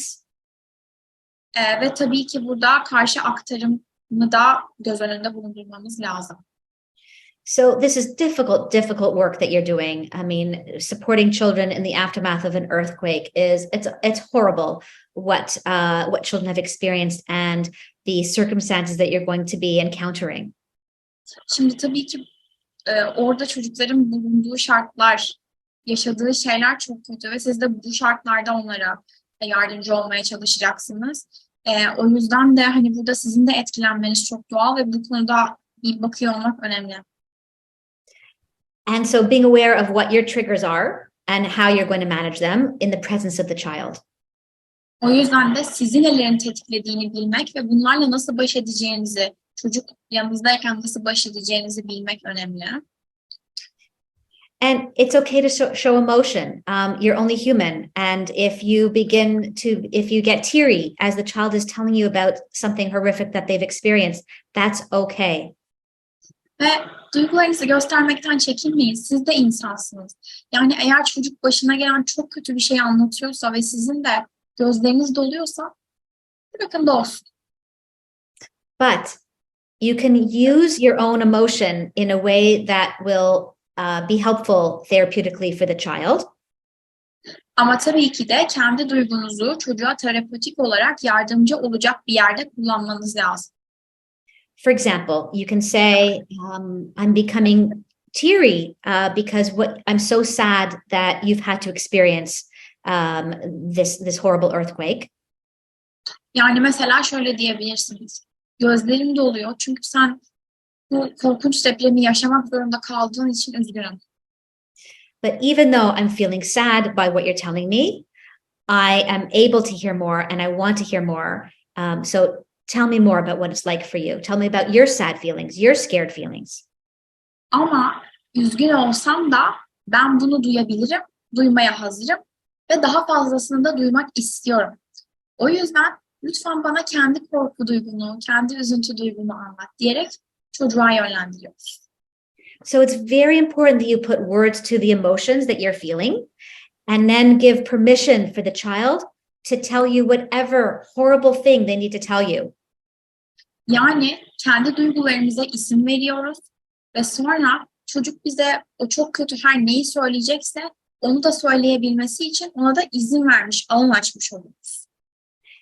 That's especially important because many children will try to protect adults around them. by pretending that everything is fine and not showing their own emotion. And so you want to provide this corrective message and let the child know it's okay. You can handle it. Even the most horrible, horrible, horrible things that children have to tell you, you can handle it, and you want to hear more from them. Şimdi çocuklar yetişkinleri korumak için hiçbir şey olmamış, hiçbir sorun yokmuş gibi davranmaya çalışabilirler. O yüzden burada kendi duygunuzu açmak bir kere bu duyguyu yaşamanın normal olduğunu gösteriyor. İkincisi de ben bunu dinleyebilirim, bana anlat demek de ne kadar kötü bir şey anlatacak olursa olsun onu anlatması için ona alan tanımak demek oluyor. Okay, let's talk a little bit more about teaching the child relaxation and coping skills. Şimdi birazcık daha çocuğa rahatlama ve baş etme becerileri öğretmekle ilgili konuşalım. So you want to teach relaxation and coping skills in that first time that you're meeting with the child, so that as they're telling you these difficult things, they already have some relaxation and coping skills that they can rely on to help them self-regulate. Şimdi çocukla ilk görüştüğünüzde öncelikle çocuğa bu rahatlama ve baş etme becerilerini öğretmelisiniz ki daha sonra çocuk size daha negatif, daha kötü şeyler anlatırken bu rahatlama becerilerini kullanabilir halde olsun, elinde bir şey olsun yani. And you want to teach these same relaxation and coping skills to the adults that are around the child, that are supporting and caring for the child, so that these adults can coach the child to use these strategies, whether it's the parent or other adult caregivers, relatives, teachers. Those are the child's adult helpers who are going to help coach the child to practice and use these relaxation and coping skills. Tabii ki bu rahatlama ve baş etme becerilerinin hepsini çocuğun etrafındaki yetişkinlere de öğretmemiz gerekiyor. Bunlar ebeveynler olabilir, öğretmenler olabilir, herhangi bir bakım veren kişi olabilir. Onlara da bunu öğretiyoruz ki onlar da çocuklara bunları yapabilmesi için gün içinde koçluk yapabilsinler diye. And so let's, for example, say the child is living in a shelter. And there's lots of people around, and maybe bedtime is a very chaotic, maybe there's not even a scheduled bedtime because it's so chaotic. But if there is a bedtime, some kind of routine, is there somebody who is an adult, a safe adult person who can do some of these calming, self-regulating strategies with the child as the child is trying to fall asleep? Because bedtime is a time when the child is going to have an increase in scary, intrusive memories and thoughts. Şimdi tabii ki çocuk bir çadırda falan kalıyor olabilir. Orası çok kalabalık olabilir ve uyku saati sırasında çok fazla ses, çok fazla uyaran olabilir. Hatta muhtemelen uyku saati de olmayabilir orada. Dolayısıyla çocuk uyumadan önce eğer güvenebileceği bir yetişkin varsa yanında, o yetişkine bu teknikler öğretilebilir ve o teknikleri çocuk uyumadan önce yetişkin yapabilir. Uygulamasını sağlayabilir çocuğun. Çünkü uyku öncesinde de o rahatsız edici düşünceler çok fazla gelebiliyor ya. And maybe there isn't an adult who's there each night at bedtime for the child. So the strategies that I'm going to teach to you are strategies that the child can do on their own. They don't need an adult to help them, to coach them. It's ideal if they have an adult who can coach them, but they don't need it because you're teaching these strategies to the child that they can use on their own. Şimdi ama benim bu öğreteceğim stratejilerin hepsini çocuk tek başına da yapabilir. Çünkü ideal olarak tabii ki de çocuğun yanında bir yetişkin olmasını istiyoruz. Her gece uyku öncesi bunları yapmasına yardımcı olacak. Ama olmayabilir. O yüzden de vereceğim tüm aktiviteler çocuğun kendi başına da yapabileceği aktiviteler. So this first one I want to teach is called Stop, Freeze, 5 Things Finger Breathe. Şimdi ilk öğreteceğim şey dur, don, 5 konuda parmaklarını nefes al egzersizi. So we put our finger, and we go up the finger, and we breathe in when we go up the finger. Şimdi şöyle yapıyoruz. Elimizi koyuyoruz. Diğer elimizin işaret parmağıyla nefes aldığımızda parmağımızın ucuna doğru diğer parmağımızı götürüyoruz. And then we breathe out when we go down the finger. Nefes alırken yukarı, Nefes verirken aşağı. like this.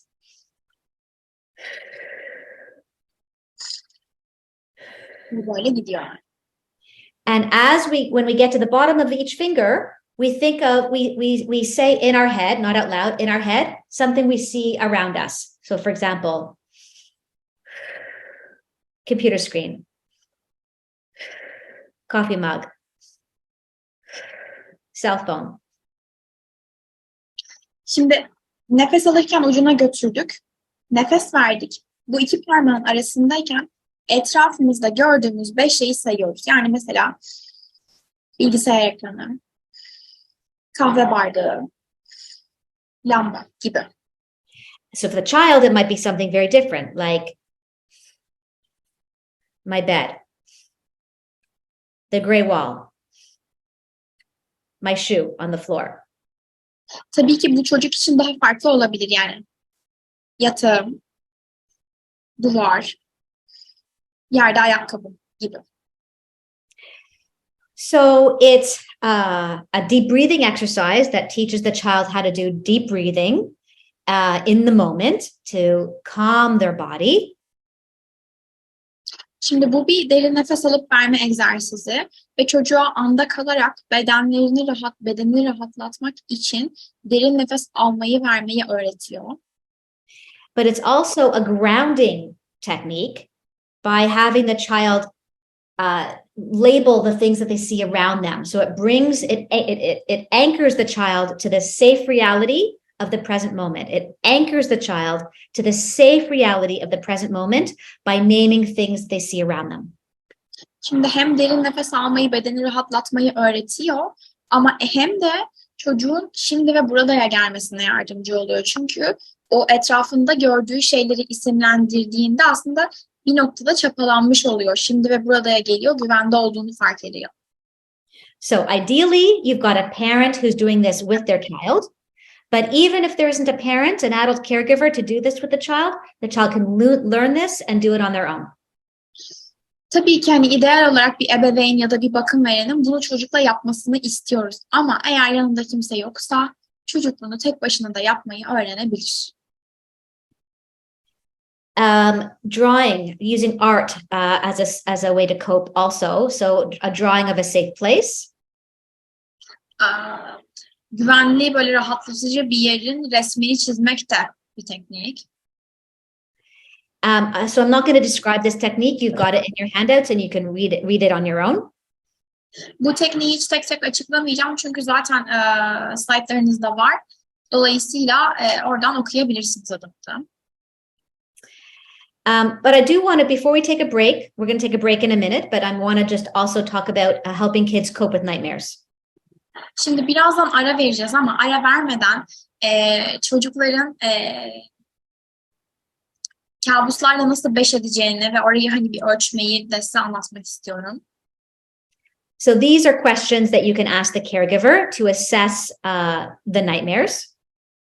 Bunlar bakım veren kişiye kabusları değerlendirmek için sorabileceğiniz sorular. And then the parent and the child, or just the child, depending on if there's a parent involved, can create what I call a sweet dream box or a sweet dream poster. Şimdi çocuk, tabii ki yine ideal olarak ebeveyn veya bakım veren var ya da çocuk tek başına bir tatlı rüyalar posteri oluşturmak tekniğimiz var. So first the child draws a picture of a nightmare. Öncelikle çocuk yakın zamanda gördüğü bir kabusun resmini çiziyor.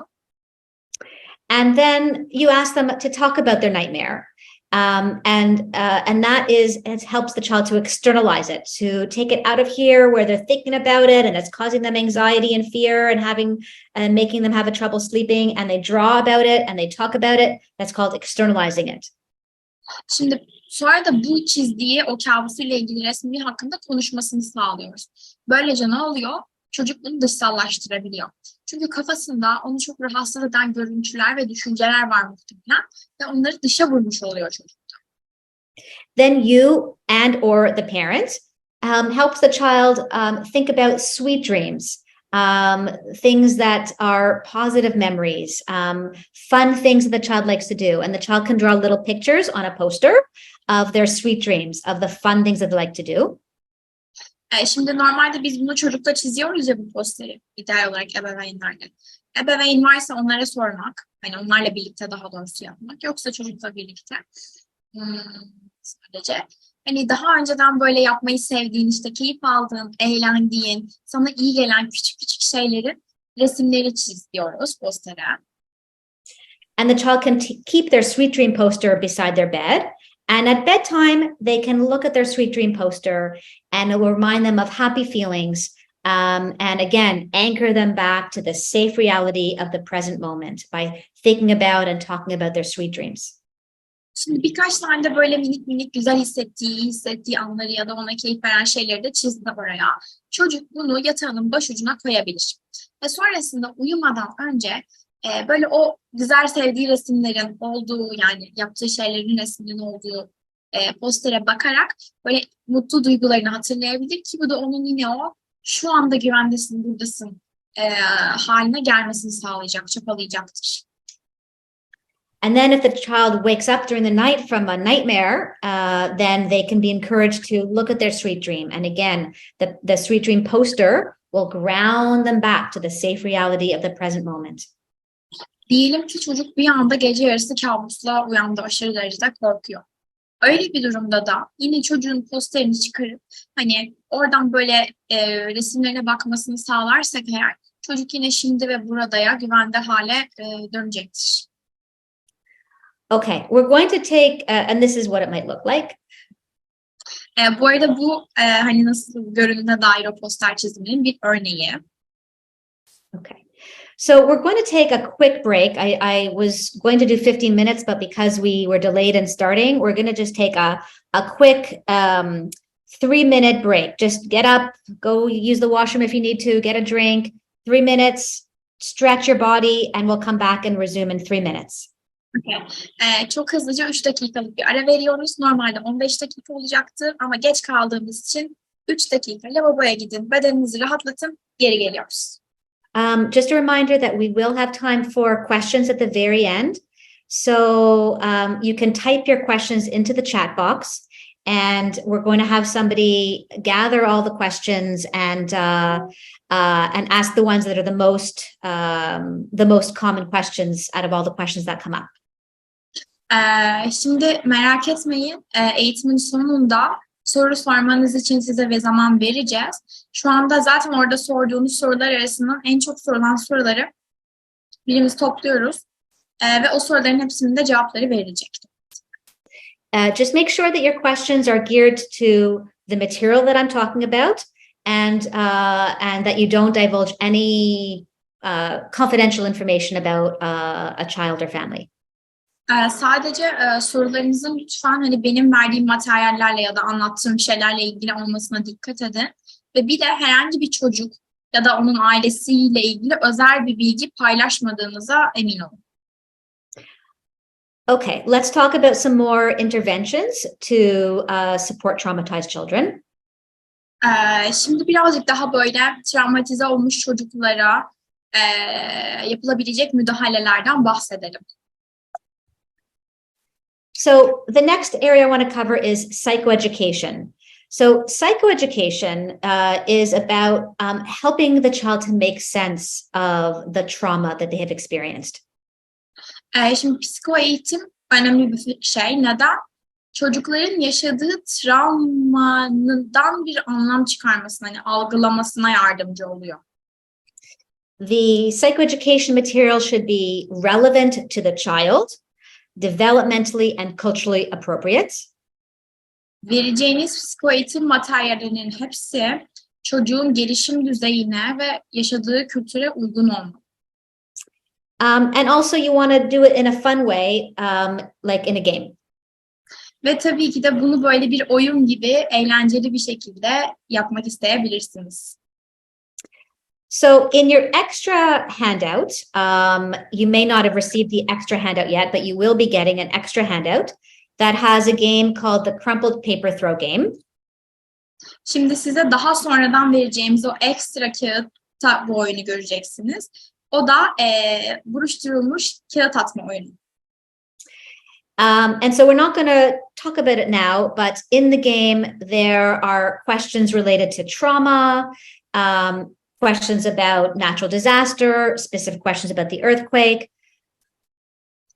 Şimdi bu buruştur at oyununda travma ile ilgili işte çocukların depremle ilgili deneyimlerine dair sorular olacak. And so you want to review the game before you use it with a child and modify it, change it so that it is appropriate to the child that you're using it with. Appropriate in terms of the questions and the language that gearing the language that's appropriate to the child's age. So simplifying it for younger children is very important. Şimdi burada bunu oynamadan önce birkaç şeye dikkat etmemiz lazım. Bir tanesi işte ebeveynlerle birlikte mi yapacaksınız ya da bakım verenlerle. Bir de çocuğun yaş grubuna göre daha basitleştirilmiş şekilde konuşmanız gerekebilir. Yani her çocuğa göre ona bir bakın ve hani çocuğa uygun şekilde bunu düzenleyin. Another way, a very helpful way to do psychoeducation with children is reading books, bibliotherapy or reading books to children that relate to their circumstances. Çocuklara iyi gelen bir tane daha müdahale de biblioterapi. Yani çocuklarla birlikte kitaplar okumak, onların yaşadıkları duruma dair kitaplar okumak. And there have been several books relevant to children and natural disasters that have been translated into Turkish. So I'm going to put the covers on now, and you could, Aaron, you can just translate the title. Sure, okay. Şimdi birazdan hoca bazı kitapların kapaklarını gösterecek. Ben de sizlere çevireceğim kitapların kapağında yazan şeyi. Çünkü hani böyle travmadan, afetlerden sonra Türkçe olarak bulabileceğiniz ve kullanabileceğiniz kitaplar bunlar çocuklarla. And in the extra handout that you will be getting, there are links so you can access each of these books that I'm going to be showing you now. Ve size daha sonradan vereceğimiz o kağıtta da bağlantılar olacak. Dolayısıyla bu bağlantılarla her linkle ulaşabilirsiniz size vereceğimiz bu kitaplara. Trinka ve Sam dünyanın sallandığı gün. Okay, this is already in Turkish. Birdie ve deprem. Bir keresinde çok korkmuştum. Yeah. So these books are Turkish translations, but in the handouts that you have the links for the Turkish versions, but there's also links for many of these books are in various languages, English, and various other languages. So check out the extensive list of resources in the extra handout that you will be given for links to all these child-friendly books and other resources. Şimdi şu anda burada size gösterdiğim kitapların çevirileri Türkçe ama size vereceğim o handout'ta, o kağıtta bir sürü dilde, yani sadece İngilizce değil, bir sürü başka dilde yazılmış kitaplar da var ve çok geniş bir kaynak listesi. O yüzden oraya bakın mutlaka. Now, when you're reading a book to a child, a story to a child that relates to something traumatic that they have experienced, you want to, again, processing is very important. Şimdi çocuğa travmatik deneyimiyle ilişkili, yani orayı anlatan bir kitap okuduğunuzda yine burada çocuğun işleme yapmasına dikkat etmek çok önemli. So you want to ask questions that relate to the characters in the story. So how did Trinka and Sam feel? Burada da hikayedeki, öyküdeki karakterlerin hangi duyguları hissettiğine dair sorular sormanız çok önemli. Yani mesela bu hikaye için Trinka ile Sam nasıl hissediyor kendini? So the child is processing their own thoughts and feelings as they think about Trinka and Sam, or the character in the story. Böylece ne oluyor? Çocuk Trinka ve Sam ya da herhangi bir öykünün karakteriyle ilgili düşünürken kendi duygularını da işlemlemiş oluyor. And then, of course, you can ask them to talk about their own emotions. So what was your favorite part of the story? what was a part of the story that is similar to what you have experienced? Ve tabii ki de burada çocuğa kendi duygularıyla ilgili de soru sorabilirsiniz. Yani öykünün en sevdiğin kısmı hangisiydi? Sana senin yaşadıkların sana nasıl hissettirdi gibi. So bibliotherapy is one of the most helpful interventions, especially for those children who are resistant and don't want to talk about the tough stuff. Şimdi özellikle de böyle direnç gösteren ve böyle o zor şeylerle ilgili konuşmak istemeyen çocuklarda biblioterapi çok etkilidir.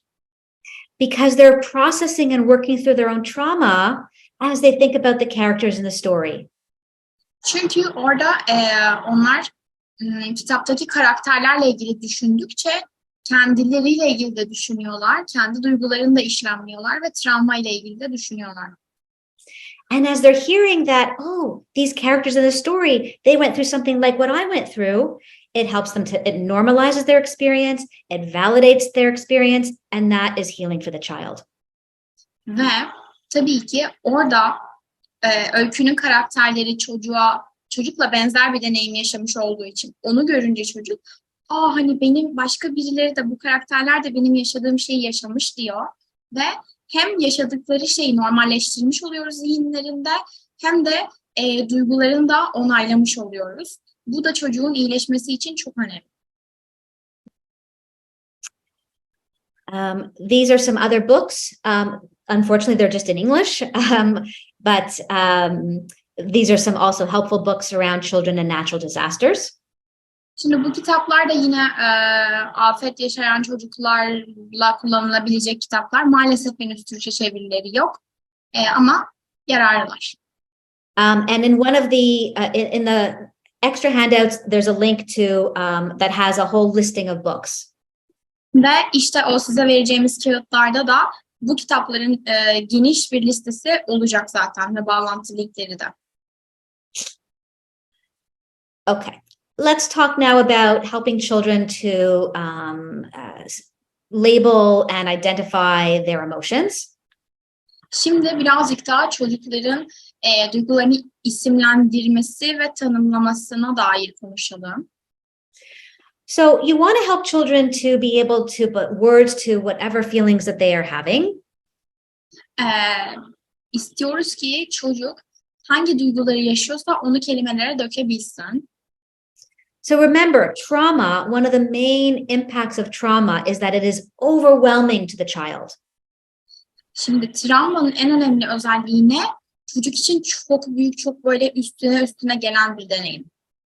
They're experiencing all these mixed up, overwhelming feelings. So you want to help children put words to all their mixed up, overwhelming feelings. Şimdi çocuk bir sürü böyle karışık, üzerine fazla gelen duygu yaşıyor. Dolayısıyla bunları isimlendirmek çok önemli, etiketlemek. You want to help them identify feelings in general, but then also feelings related to the trauma.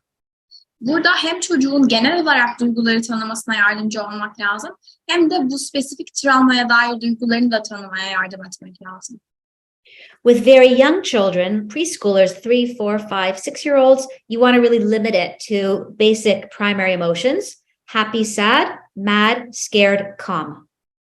Şimdi mutlu, üzgün, öfkeli, korkmuş ve sakin.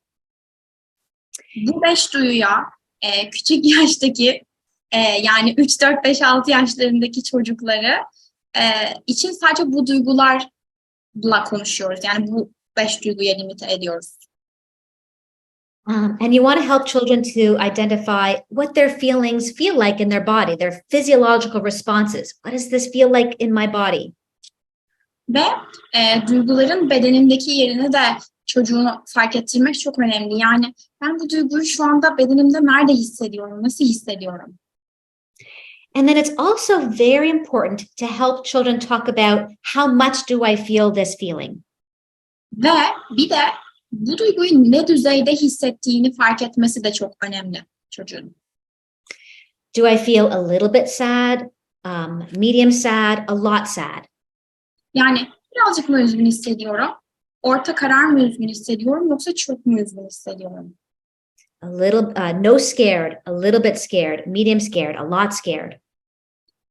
Hiç korkmadım, biraz korktum, orta karar korktum, çok korktum. It's important at this stage to help children be able to rate their feelings at different intensities, because later on, in a later stage of intervention, when you're helping them to process their trauma, you're going to want to help them talk about, as they're talking about their feelings related to the trauma, you're going to want to help them to be able to talk about how much they felt that feeling as the trauma was being experienced. Şimdi şu anda ilk başta değerlendirme yaparken bunun ne düzeyde duyguyu hissettiğini almak çok önemli. Çünkü sonrasında işlemleme yaparken çocuğa tekrar soruyor olacağız, yani ne düzeyde bunu hissediyorsun diye. Visuals can be very helpful for children to help them be able to talk about how much of a feeling, a little bit, medium, a lot. So you can use whatever visuals make sense for the child, showing them pictures of visuals like stacking cups, measuring cups, sizes of popcorn. Şimdi çocuklara bunu biraz somutlaştırmak da tabii çok iyi oluyor. Yani işte küçükten büyüğe popcorn kutuları olabilir ya da işte o iç içe geçen oyuncak olabilir ya da küçükten büyüğe şişeler falan olabilir. Yani somut bir şekilde oradan size göstermesini sağlamak. Or you can do a finger rating. So I felt this 0, not at all, a little bit, medium, all the time. Ya da elimizde hiçbir malzeme yoksa parmaklarla göstertebiliriz. Hiç korkmuyorum, biraz korkuyorum, orta karar korkuyorum, çok korkuyorum. Okay, so one play-based activity that you can use with a younger child to help them begin talking about their emotions is the guess which hand game. Bir tane çocukların böyle duygularından bahsedebilmelerini sağlayan bir oyun. Hangi elim? Bil bakalım hangi elim? So Didem, can you come on so I can demonstrate with you?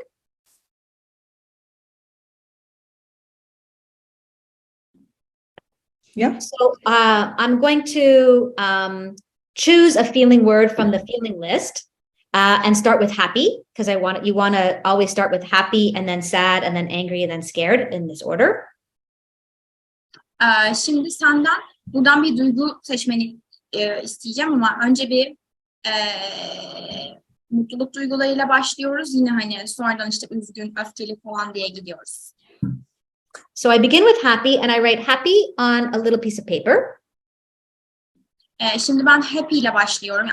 Mutluyla başlıyorum ve onu küçük bir kağıda mutlu diye yazıyorum. So let's pretend that Didem is 5 years old. Şimdi diyelim ki Didem Hoca 5 yaşında. So Didem, we're going to play a game to help us talk about our feelings. Şimdi seninle birlikte bir oyun oynayacağız. Duygularımız hakkında konuşmamıza yardım eden bir oyun. It's called the Guess Which Hand Game. Bu oyunun ismi Hangi elim bil bakalım. I've written the word feeling on this little piece of paper. I'm going to fold it and put it in my hand. Şimdi ben bu duyguyu bu kağıdın içine yazdım. Şimdi o kağıdı buruşturuyorum, elime koyuyorum ve sen de hangi elimde olduğunu tahmin et. I'm going to put my hands behind my back. Ellerimi de arkama koyuyorum. And I'm going to move the paper back and forth between my two hands, so you're not going to know which hand is holding the paper. Back and forth between my two hands. Şimdi iki ellerin arasında kağıdı bir o elime bir bu elime geçiriyorum ve sen de hangi elimde olduğunu bilemeyeceksin. Now, you're going to try to guess which hand is holding the paper. If you guess the right hand, you get 2 high fives. But even if you don't guess the right hand, you're still going to get a high five for telling me about the feeling. Şimdi eğer ki doğru elde hangi elimde olduğunu bilmeye çalışacaksın. Eğer doğru eli bulursan sana 2 kez çakacağım. Ama eğer doğru eli bulamazsan da o zaman da yine bir kez çakacağım sana. Çünkü duyguların hakkında konuşmuş olacaksın. Okay, so Didem, which hand do you think is holding the paper? Left. Sence hangi elin? 2 high fives, 2 virtual high fives.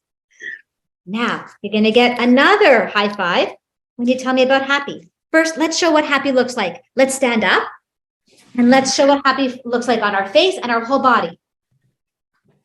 Şimdi ayağa kalkıyoruz ve mutlu duygunun vücudumuzda nerede olduğunu göstereceğiz. Okay, now I'll say what makes me happy, and then you'll tell a time. So I felt happy when it was my birthday and I got a present. Önce ben söyleyeceğim. Ben doğum günümde bir hediye aldığımda çok mutlu olmuştum. Now, can you tell me a different time when you felt happy? Şimdi sen bana senin de mutlu olduğun bir an söyleyebilir misin? I felt happy when my friend brought me chocolate yesterday. Geçen gün arkadaşım bana çikolata getirdiğinde mutlu oldum. Okay, get a high five. Very good. Okay, so that is the guess which hand game. And you can play a few different rounds with the child, always starting with the primary emotions, happy, sad, angry, scared, and then going on to the other feelings. Şimdi burada oyun bu şekilde gidiyordu. Bunu birkaç tur çocukla oynayabilirsiniz. Önce mutluyla başlıyoruz, sonra üzgün, sonra öfkeli, sonra korkmuş. Bunları yaptıktan sonra işte sakin, suçlu hissediyor, yalnız gibi devam edebilirsiniz. Now, if the caregiver is involved in working alongside you with the child, then this can be a great game to play with the child and their parent together, because it's a wonderful way to help children be able to talk with their parents about their feelings. Şimdi eğer ki bakım veren kişi de biz bunu yaparken yanımızdaysa onu da oyuna dahil edebiliriz. Çünkü bu çocuğun ebeveyniyle ya da bakım vereniyle de duygularını konuşmasını sağlayacak bir oyun. And then you want to prepare the parent ahead of time by again teaching the parent about active listening. So when the child talks about, let's say feeling scared when the ground was shaking, then having the parent listen and reflect back. Yes, that was really scary when you felt the ground shaking. Şimdi burada eğer bunu ebeveynlerle birlikte oynayacaksak ya da bakım verene önceden birazcık böyle anlatmamız gerekiyor. Aktif dinleme becerilerini ve yansıtma becerilerini. Yani diyelim ki korku kısmındayız ve çocuk dedi ki yer sallanıyordu, korktum.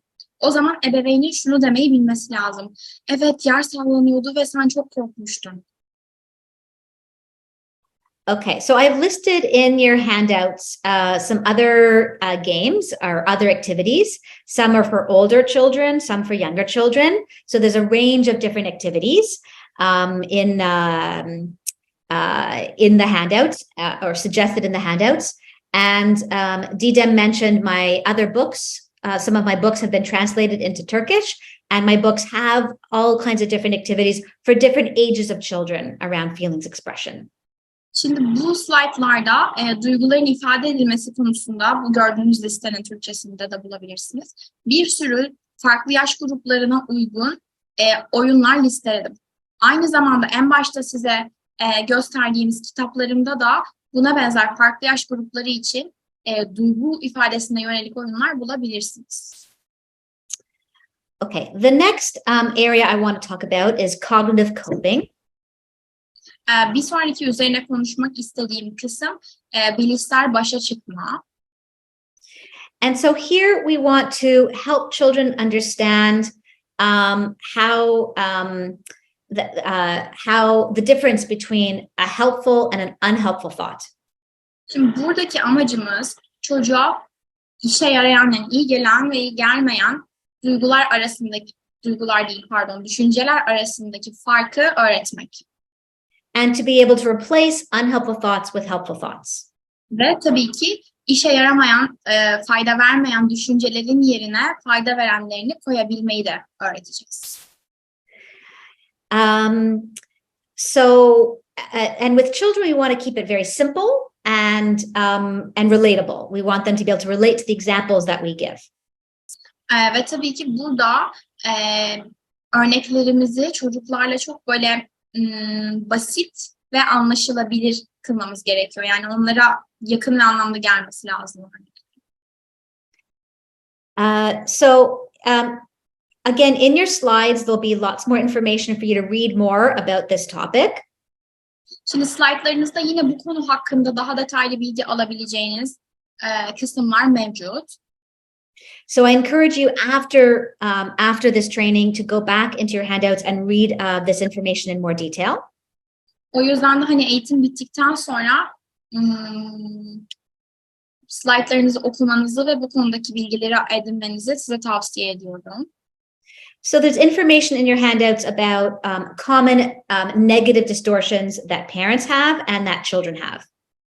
Şimdi slaytlarda şunu bulabileceksiniz. Ebeveynlerin sıklıkla sahip olduğu bilişsel çarpıtmalar ve çocukların sıklıkla sahip olduğu bilişsel çarpıtmalar.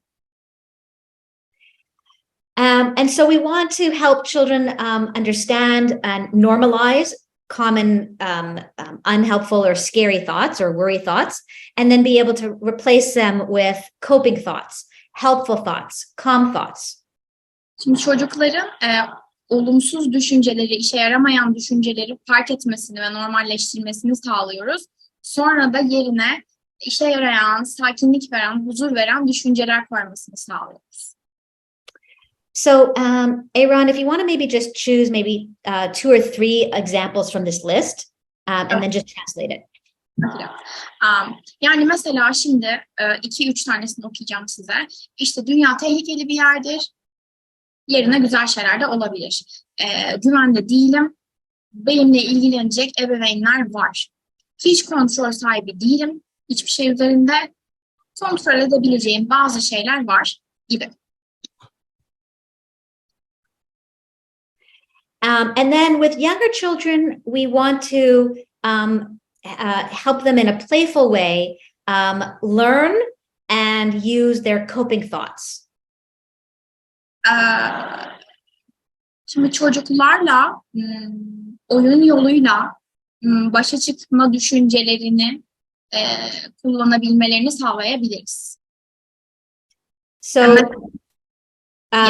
we teach them simple coping thoughts, and they can then act it out with dolls or action heroes or puppets. Or if they don't have any of these materials, because they may be living somewhere where they don't have access to any of these toys, they can draw. They can draw a picture of what it might look like using this coping thought. Baş etme düşüncelerini çocuklara, işte diyelim ki güvendeyim, kuklalarla, işte oyuncaklarla, oyuncak bebeklerle falan göstertebiliriz ama şimdi deprem bağlamında konuştuğumuz için bunların hiçbiri de orada olmayabilir. O zaman çizerek de gösterebilirler. So, if the coping thought is, I am safe right now. Eğer ki başa çıkma düşüncesi şu anda güvendeyim ise, the child can show what that looks like with dolls, or they can show what that looks like by drawing about it. They draw a picture to show, I am safe right now. Çocuk bunu göstermek için bebeklerle oynayabilir ya da bebeklerle gösterebilir ya da şu anda güvendeyimi çizerek gösterebilir. Okay, I have included in your handouts information about trauma narratives. Sizin yine size verdiğimiz slaytlarda travmanın hikayeleştirilmesi, travma hikayesiyle ilgili de bilgiler bulabileceksiniz. But we're not going to go into detail today about trauma narratives because a trauma narrative is really a part of more in-depth trauma treatment work. Şimdi bugün travma hikayesiyle ilgili çok detaya girmeyeceğiz çünkü o bayağı derinlemesine bir travma çalışması. And you wouldn't be introducing a trauma narrative at this early stage of supporting a child who's dealing with a natural disaster. It's a later intervention that comes depending on the child's circumstances, but usually like several months after the trauma, when they're in a more stabilized, secure living arrangement and they've moved on from the initial crisis. Şimdi şöyle, şu anda çocuklar henüz kriz anında olduğu için şu anda bunu anlatmamızın çok bir anlamı yok. Çünkü çocuğun durumuna göre genelde travmadan birkaç ay sonra bu müdahale yapılabiliyor. Yani artık çocuk oturacak bir ev bulmuş işte vesaire bir düzene girmiş. O noktada yapılabiliyor. Çünkü bu hani şey bir müdahale. Yani ilk anda sizin kullanacağınız bir müdahale değil. Çünkü çocuk zaten daha evinde bile değil. Yani çadırda muhtemelen. But I want to just briefly explain what a trauma narrative is. Ama yine de hani travma hikayesinin ne olduğunu size böyle kısaca anlatmak istiyorum. Also, because the child might spontaneously begin talking about the trauma, I want you to be equipped with knowing how you might respond to that. Bir de çocuk bir anda hani travma hakkında da konuşmaya başlayabilir. O zaman da hani bunun nasıl baş edeceğiniz için size birazcık kaynak vermek istiyorum. So a trauma narrative is a detailed story or narrative about the traumatic event that the therapist initiates with the child to help them process the trauma and work through frightening, intrusive thoughts and feelings related to the trauma. Şimdi bu travma hikayesi dediğimiz şey terapistin çocuğa yaptırdığı bir şey ve her böyle travmatik olayı arka arkaya bir öykü haline getiriliyor. Ve hani burada o gelen işte çok korkutan, rahatsız edici düşünceler ve duygular, bütün bu duyguları da içine alarak bir öykü yazılıyor. The trauma narrative goes much more beyond simply having the child talk about what happened. Travma hikayeleştirilmesi sadece çocuğun yaşanan şeyi anlatmasından ibaret değil, çok daha derine gidiyor. It's what the trauma therapist does with this child's story that makes it a therapeutic intervention. Bu öyküyü yazmayı, bu hikayeyi yazmayı terapötik bir müdahale haline getiren şey, terapistin çocuğun anlattığı bu hikayeyle ne yaptı? So as the child is telling the details of the trauma, the therapist is listening, reflecting back, normalizing, validating, and then asking questions to elicit more detail and to help the child process it. Şimdi çocuk bu travma ile ilgili şeyleri anlatırken terapist dinliyor, yansıtıyor, üzerine başka sorular soruyor, normalize ediyor, duygularını onaylıyor. Yani aktif dinleme becerilerini kullanıyor. The goals of the trauma narrative are to eventually, over time, as the child is telling their story and they're externalizing it and they're getting out and it's being processed, it eventually minimizes intrusive and upsetting trauma-related imagery. Travmanın hikayeleştirilmesinin temel amacı çocuk onu işlemledikçe dışa vurdukça o gelen rahatsız edici görüntülerin azaltılması. So gradually, as the child is telling their story a little bit at a time, so this is what's called gradual exposure. They're telling their story a little bit at a time in little tolerable doses, starting with easier things to talk about and gradually working up to harder things to talk about. Şimdi burada bir kademeli maruz bırakma yapıyoruz. Konuşması daha kolay olan şeylerden yavaş yavaş adım adım konuşması daha zor olan şeylere kademeli bir şekilde geçerek çocuk bize anlatıyor. Ve bunu yaptıkça da duyguları işlemleniyor. And eventually they work up to talking about what's called the worst moment. Ve o en kötü anı da yavaş yavaş böyle anlata en son orayı anlatıyorlar. That might be the scariest or the most gory, the part that really was frightening, the most awful part for the child. Yani çocuk için en kötü, en korkutucu, en rahatsız edici kısmı. And don't assume what that worst moment might be, because again, what you think what might be the worst moment for the child might be something very different from the child's perspective. Ve burada kesinlikle en kötü anın ne olduğuna dair bir varsayım yapmayın. Çünkü sizin çocuk için en kötü olduğunuzu düşündüğünüz anla çocuğun ne düşündüğü çok farklı olabilir. So how is this actually healing for the child? Peki bu neden çocuk için iyileştirici? So imagine Imagine the most scariest movie you ever saw. Şimdi böyle izlediğiniz en korkunç filmi bir düşünün. So picture that in your mind for a minute. Picture that the scariest part of a movie, a scary movie that you saw, and picture the most scariest moment in that movie. Just picture that in your mind. Şimdi o filmi düşünün ve o filmin böyle en korkunç sahnesini bir anlığına gözünüzün önüne getirin. And as you're thinking about that really scary moment in that movie, you start to feel it. Your anxiety goes up, and maybe you start to really feel very anxious, and you're feeling it in your body. Şimdi muhtemelen bu anı düşünürken çok kaygılı hissediyorsunuz, kaygınız yükseliyor, vücudunuzda kaygı semptomları hissediyorsunuz. Maybe it was even such a scary thing that your whole body jumped when it happened. Hatta belki de onu izlerken o kadar korkmuştu ki bir anda zıpladınız. Now let's imagine you see that same scene, that same really scary scene over and over and over again. You see it 3, 4, 5 times. Şimdi düşünün ki o sahneyi 3, 4, 5, 6 kere böyle tekrar görüyorsunuz. Now the first time you see it, it's really, really scary. The second, the third, the fourth time, your anxiety starts to come down. It's not so scary anymore. Yani aynı sahneyi ilk gördüğünüzde bayağı korkutucu ama ikinci, üçüncü, dördüncüde yavaş yavaş kaygınız aşağı inmeye başlıyor ve artık o kadar korkutucu olmamaya başlıyor. How come? How come it's not so scary anymore? Because you got used to talking about it. You got used to it. That's gradual exposure.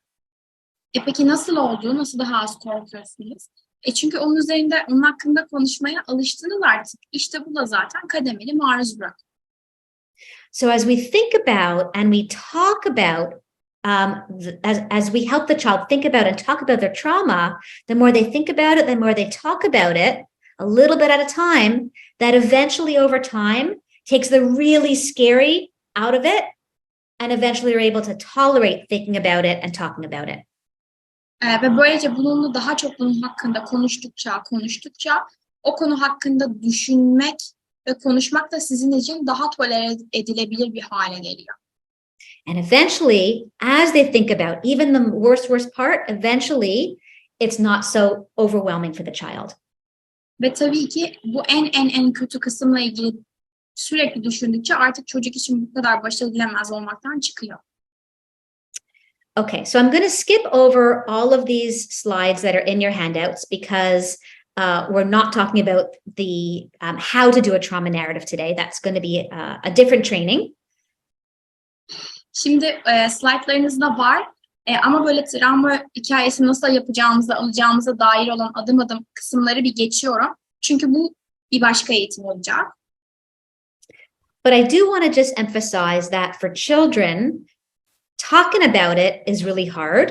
So we want to use play or art to help them tell their story. Ama burada şunu vurgulamak istiyorum. Çocuklar için bu konu hakkında konuşmak çok zor olabilir. O yüzden oyun veya sanat yoluyla hikayelerini anlatmalarına yardımcı olmak lazım. So through play or through art, kids are able to show what happened and then talk about what happened in a developmentally appropriate, gradual way. Oyun ve sanat yoluyla çocuklar ne yaşandığını, ne olduğunu gösterebiliyor ve yavaş yavaş kendi yaş gruplarına, gelişim düzeylerine uygun şekilde onun hakkında konuşabilmeye başlıyor. Okay, so I want to, again, we're not talking in detail about trauma narratives, but I want to just mention, so when is it appropriate to introduce a trauma narrative to a child? Şimdi dediğim gibi çok detaylı girmiyorum bu travmanın hikayesi kısmına ama ne zaman bunu çocuğa yapmalıyız onu söyleyeceğim. So there is some debate about this in terms of when to introduce it. Şimdi bunun ne zaman yapıldığına dair biraz tartışma var. But generally it's best practice for the trauma narrative to only be introduced after the crisis, the acute immediate interventions are no longer needed. Ama genelde yani böyle en sağlam yolu böyle akut durumda yapılması gereken müdahaleler falan halledilmiş. Artık onlara ihtiyaç yok. Krize müdahaleye ihtiyaç yok. Bunlar tamamlanmış. Ondan sonra yapılması sağlıklı. And the child's basic needs are being met. Safe and stable shelter, food, clothing. Ve çocuğun temel ihtiyaçlarının hepsi gideriliyor olması lazım. Yani güvenli bir yerde yaşamak, yemek, giyinme gibi. And the child should have should be living in an environment where they are receiving good enough caregiving. Ve yeterince iyi bakım aldığı bir yerde yaşıyor olması lazım. So the timeline for this, will depend on the child's circumstances. For some children, it might be weeks or months. For some children, it might be 6 months, maybe even a year. So it really does depend on the child's circumstances and the impact of the natural disaster on their, on their life. Şimdi bunun ne zaman uygulanacağı kısmı her çocuğa göre değişebilir. Yani kimi çocuk için birkaç haftayken, kimi çocuk için 6 ay, kimi çocuk için 1 yıl. Bu aslında birazcık hani o depremden sonra ne zaman toparlanma şeyine geçildi ve ne kadar deprem o çocuğun günlük hayatına etki etti, biraz bununla bağlantılı. But one of the things I really want to emphasize today is that this doesn't mean that you're not intervening and supporting the child. It just means that what you're doing and what you're focusing on is different in the initial response versus later on, weeks or months later. Bu tabii ki de sizin çocuğa müdahale etmediğiniz anlamına gelmiyor. Sadece müdahale ederken ilk anlarda, ilk haftalarda, ilk aylarda odaklandığınız kısımla ki o kısım krize müdahale, birkaç ay sonra odaklandığınız kısım farklı. Okay, so we are going to hopefully be offering another training on trauma-focused cognitive behavioral therapy at some point. So we hope to be able to put this training on in the coming months, and we hope you'll be able to attend. Şimdi biz önümüzdeki aylarda umuyoruz bir tane daha eğitim vermeyi, travma odaklı BDT eğitimi. Umarım siz de buna katılabiliyor olursunuz önümüzdeki aylarda. And I will be talking in a lot more detail about trauma narratives during the training on trauma-focused cognitive behavioral therapy. Travma odaklı BDT eğitiminde de çok daha detaylı bir şekilde travma öyküleştirilmesi hikayesi hakkında konuşuyor olacağım. Okay, so with very young children, like 3 or 4 and under, who may not have the ability to complete a trauma narrative, to sort of verbalize their trauma, then child-centered play therapy or a more non-directive form of play therapy is the treatment of choice. Şimdi çocuklar dil yoluyla, konuşma yoluyla travma öyküsünü anlatamayacak bir yaşta olduğunda o zaman çocuk merkezli oyun terapisi ya da işte daha az yönlendirici olan bir terapi yöntemi kullanmak anlamlı olacaktır. So trauma-focused cognitive behavioral therapy is really the treatment of choice for children aged 3 and up, or functioning at the age of 3 and up. Under age 3, you're looking at more of a child-centered play therapy approach. 3 yaş ve üzerine travma odaklı BDT yapabilirsiniz ama 3 yaş altına değil. And for some children, a combination of trauma-focused cognitive behavioral therapy and child-centered play therapy can also be helpful, blending the two approaches. Şimdi 3 yaş altına çocuk merkezli oyun terapisi yapıyoruz ama bazı çocuklar için travma odaklı BDT ile çocuk merkezli oyun terapisini kombine edip birlikte yapmak da faydalı olabilir. So in my own clinical practice, I'm very integrative in my approach. I'm trained in a variety of different theoretical approaches, more directive approaches like trauma-focused CBT, and more non-directive play therapy approaches like child-centered play therapy. And so I can blend the two in my clinical work. Şimdi ben kendi klinik hayatımda ne yapıyorum? Hem daha direktif, daha yönlendirici, işte travma odaklı BDT gibi yöntemler kullanıyorum. Çünkü bunun teorik eğitimini aldım. Aynı zamanda daha az yönlendirmeci, yönlendirmesiz oyun terapisi gibi yöntemleri de kullanıp ikisini entegre etmeyi seviyorum açıkçası. So let's talk a little bit about post-traumatic play, because when children experience a trauma, it comes out in their play or in their art. Şimdi birazcık da travma sonrası oyundan konuşalım. Çünkü çocuklar bir travma yaşadığında bu tabii ki onların oyunlarında ve sanatında çıkıyor ortaya. Play and art is a way for children to express their inner world. Oyun ve sanat çocukların iç dünyasını ifade etmesi için bir yoldur. And so in dynamic post-traumatic play, playing out their traumatic experience in a contained therapeutic environment is over time healing for the child.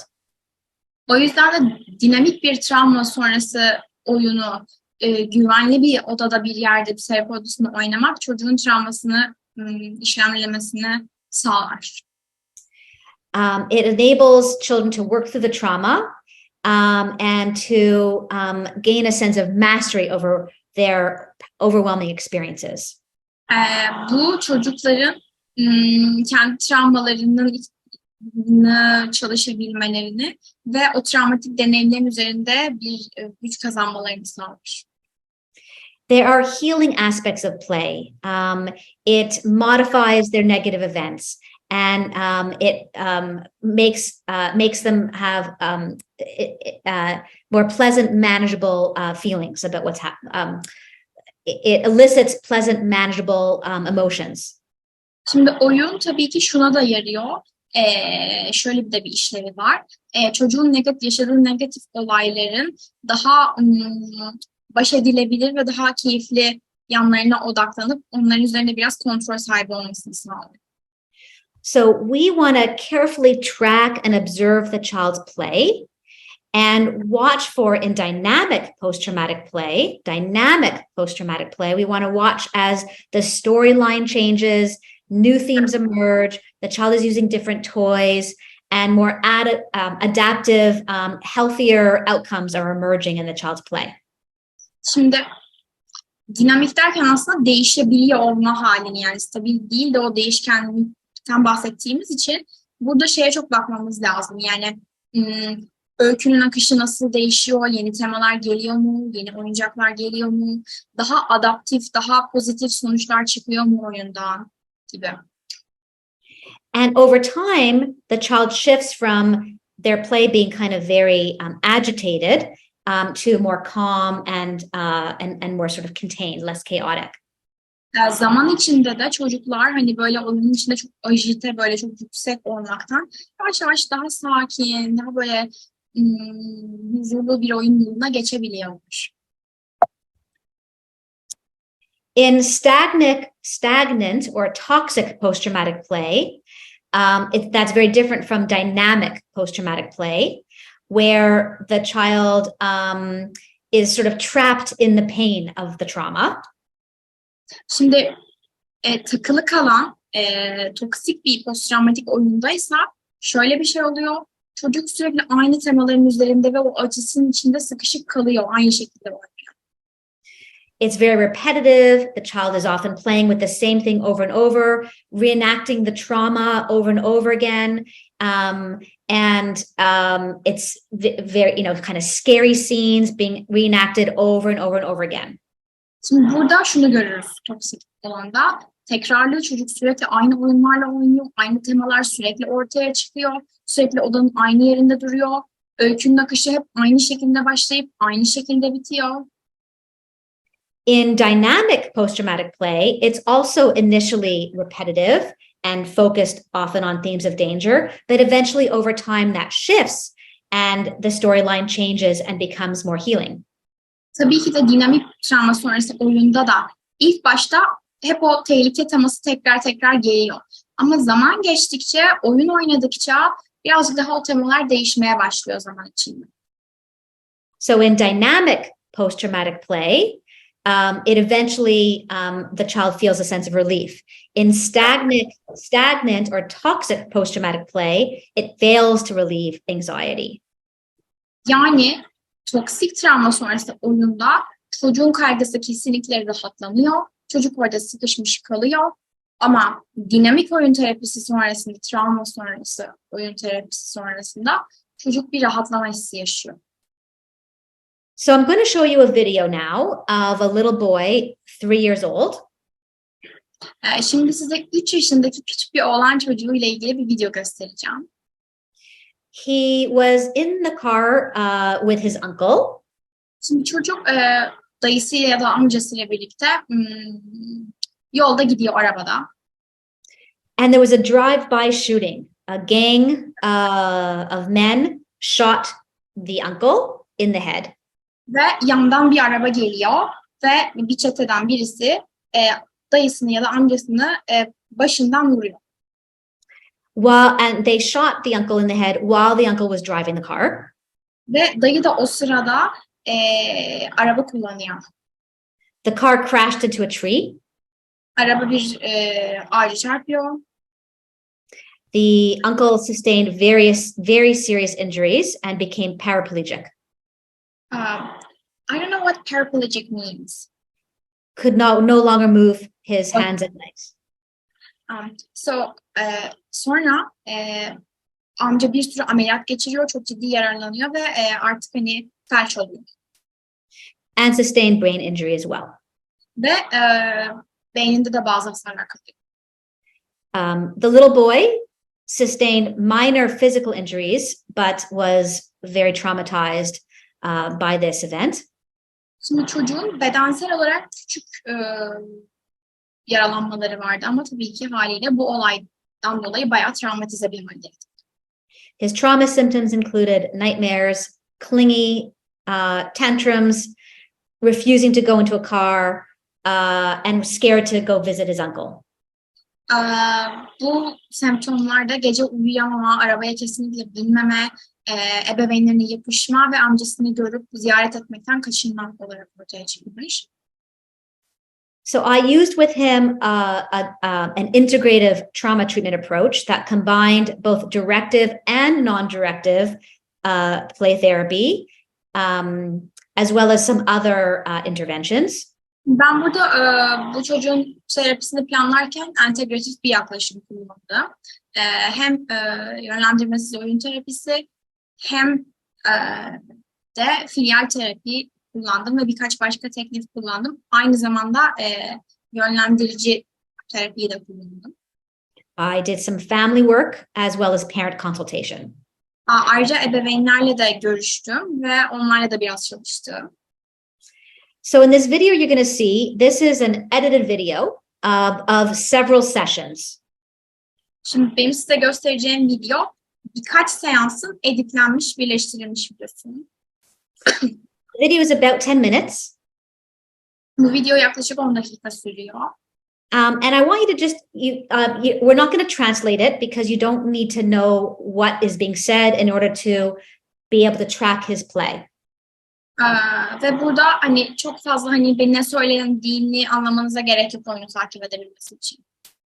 So I'd like you to observe how his play shifts and how this is an example of dynamic post-traumatic play. Sadece burada hani çocuğun oyununun nasıl değiştiğini ve dinamik travma sonrası oyunun nasıl bir şey olduğunu görmenizi istiyorum.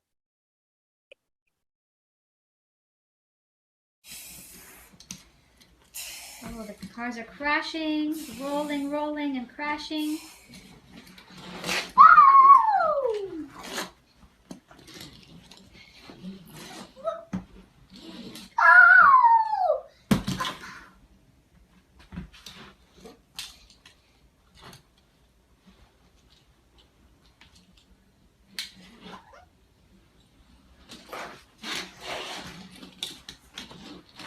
Rolling and crashing.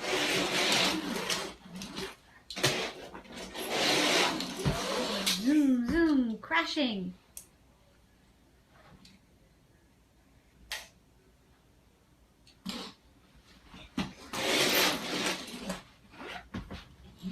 Now they're going fast and faster.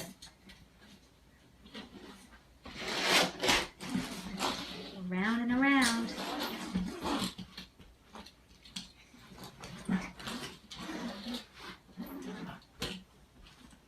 Rolling over again.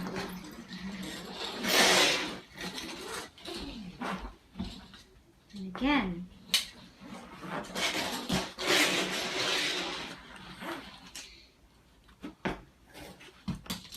Crashing again.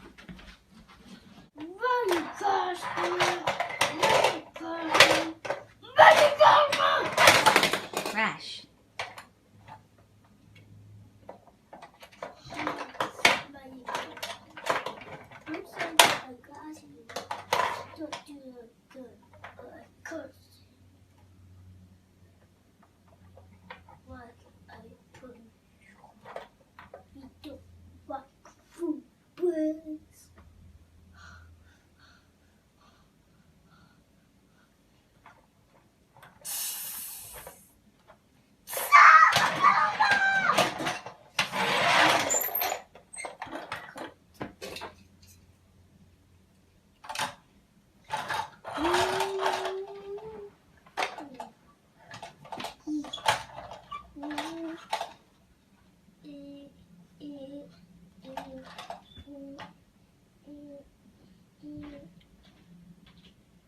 It's parking.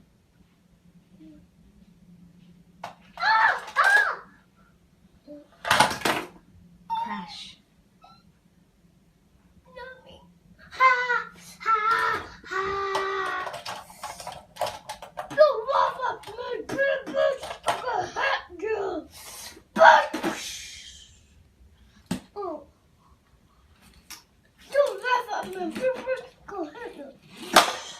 Crash.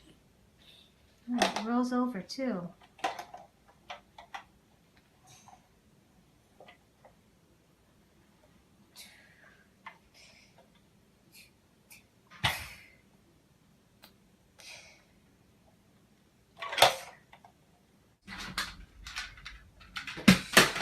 Car is crashing and rolling, crashing and rolling.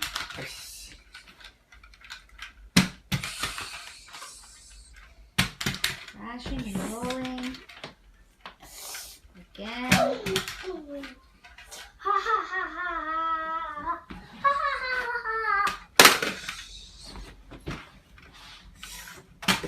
The car keeps crashing and rolling over and over again.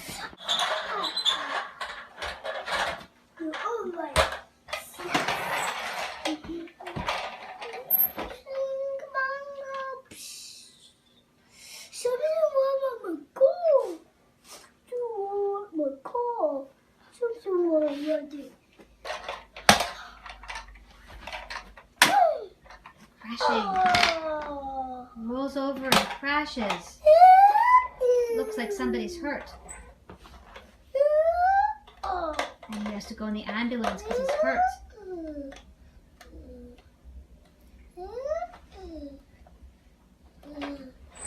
Off he goes to the hospital. Who's that? A bad man. A bad Boom, man. boom, boom, boom, boom. What's the bad man doing? What's the bad man doing? I need to go, Batman. I need to go, Batman. Mommy, hit you? Yeah! Yeah! Yeah!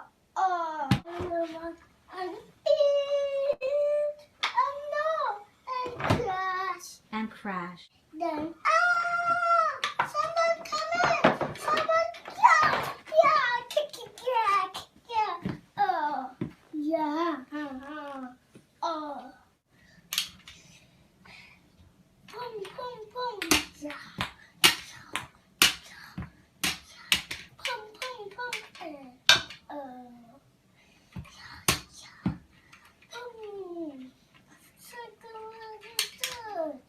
Boom, boom! Yeah. Wait. So he's going to the hospital. Is it good to wait? Putting him on the big chair in the hospital. And the doctor comes. You go see if you're okay. If it's so good or ripping, will be not okay. Okay, the doctor's going to check to see if he's okay. The doctor's checking him now.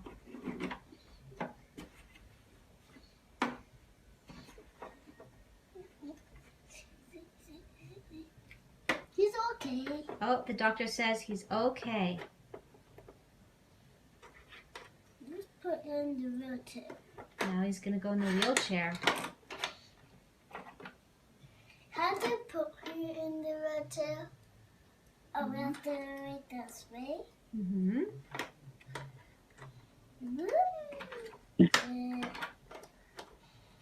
Now he's going in the wheelchair.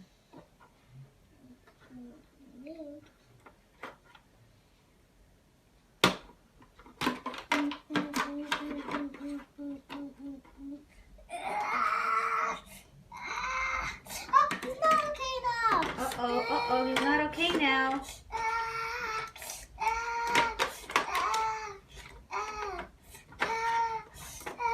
Oh, he's really not okay. Something's wrong. Something's wrong. Calm down. It's me. It's Dada. That's The doctor's coming to check again. 150. Good. Something's very seriously wrong. He's very, very sick or very badly hurt. It proves the internet that it reads the piece. It's a piece of a blue shotgun. Oh, it's on this page. It's 89. What is it? What is it? What is it? What is it?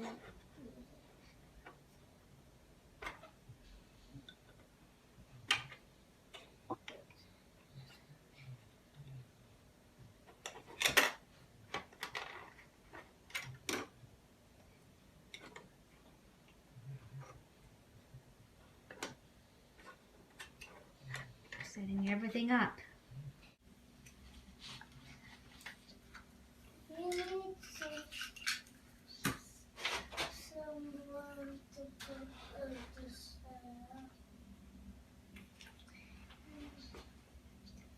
police goes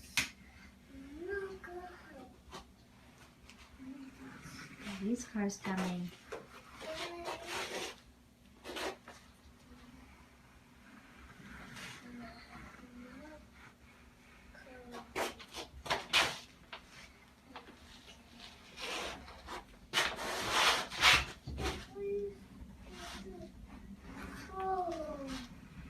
These cars going round and round.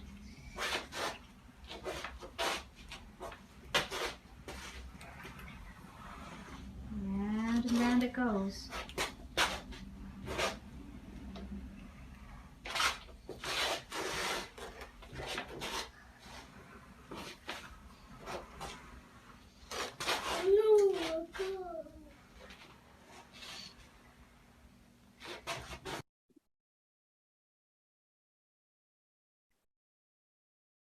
So you could really see evidence here of how this little boy uses play to reenact the trauma. And through the play reenactment, he is working towards a much sort of calmer sense of mastery and healing. Şimdi burada çocuğun travmayı adım adım nasıl tekrardan oyunda gösterdiğini görüyoruz ve bunu yaptıkça da oyunun daha sakin bir yere doğru evrildiğini de görüyoruz. So I could spend much more time talking about this and processing this, but really I just wanted to show you this video as an example of how play can be healing for children.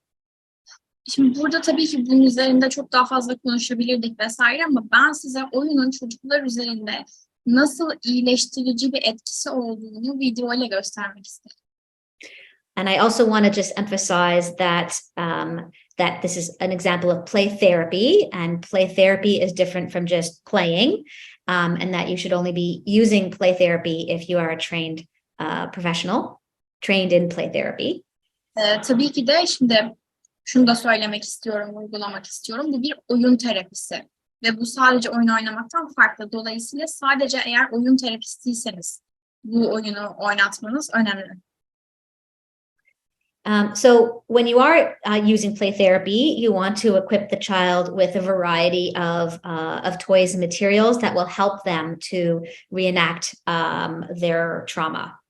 Şimdi oyun terapisini kullanırken tabii ki çocuklarla birlikte birkaç tane oyuncak vesaireyi kullanmanız gerekiyor ki bazı oyuncakları travmalarını yeniden canlandırabilsinler. Okay, before I do one last thing and open it up to some questions, I want to just let you know that for those of you who do speak English, there are many resources on my website, lianalowenstein.com. Şimdi birazdan soruları alacağım ama şunu söylemek istiyorum. İngilizce bilenleriniz için lianalowenstein.com'da yani .com'da bir sürü kaynağımız var. And I want to, of course, thank all of you for attending and for the very, very important work that you're doing in supporting children and their families.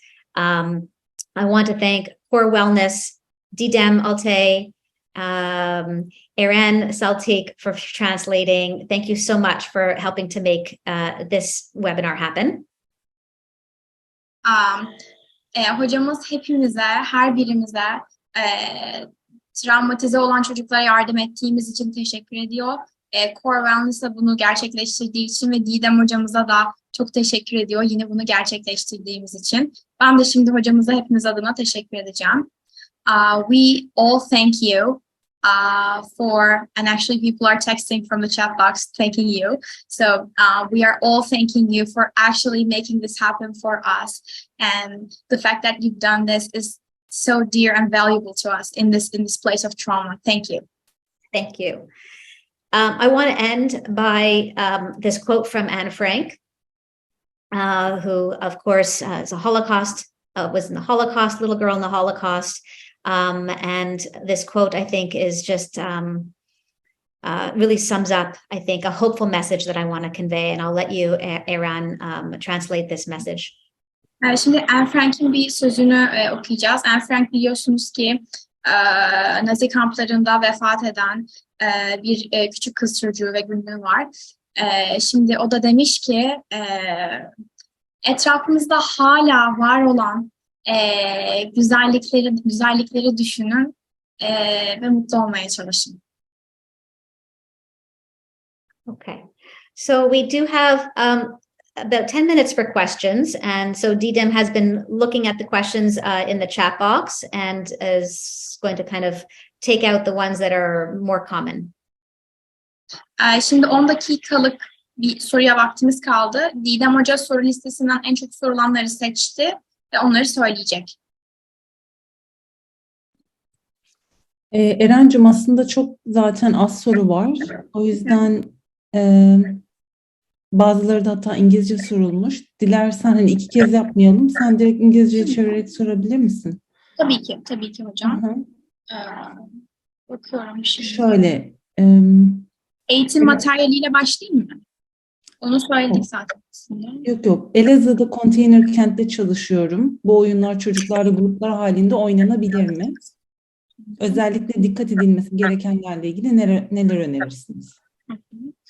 So the first question is, I work in the area of the earthquake, and I work in containers, and I wonder whether these games can be played with children as groups, and if so, is there anything specific that I want to make sure happening, like, or pay attention to? You absolutely can use these techniques. I think everything that I talked about, with the exception of the trauma narrative, can be done in a group setting. And for sure, I think group work allows you to reach more children at a time. So yes. Tabii ki de bunu gruplarda kullanabilirsiniz. Travma hikayesi dışında bütün kısımları çocuklarla grup bağlamında uygulayabilirsiniz.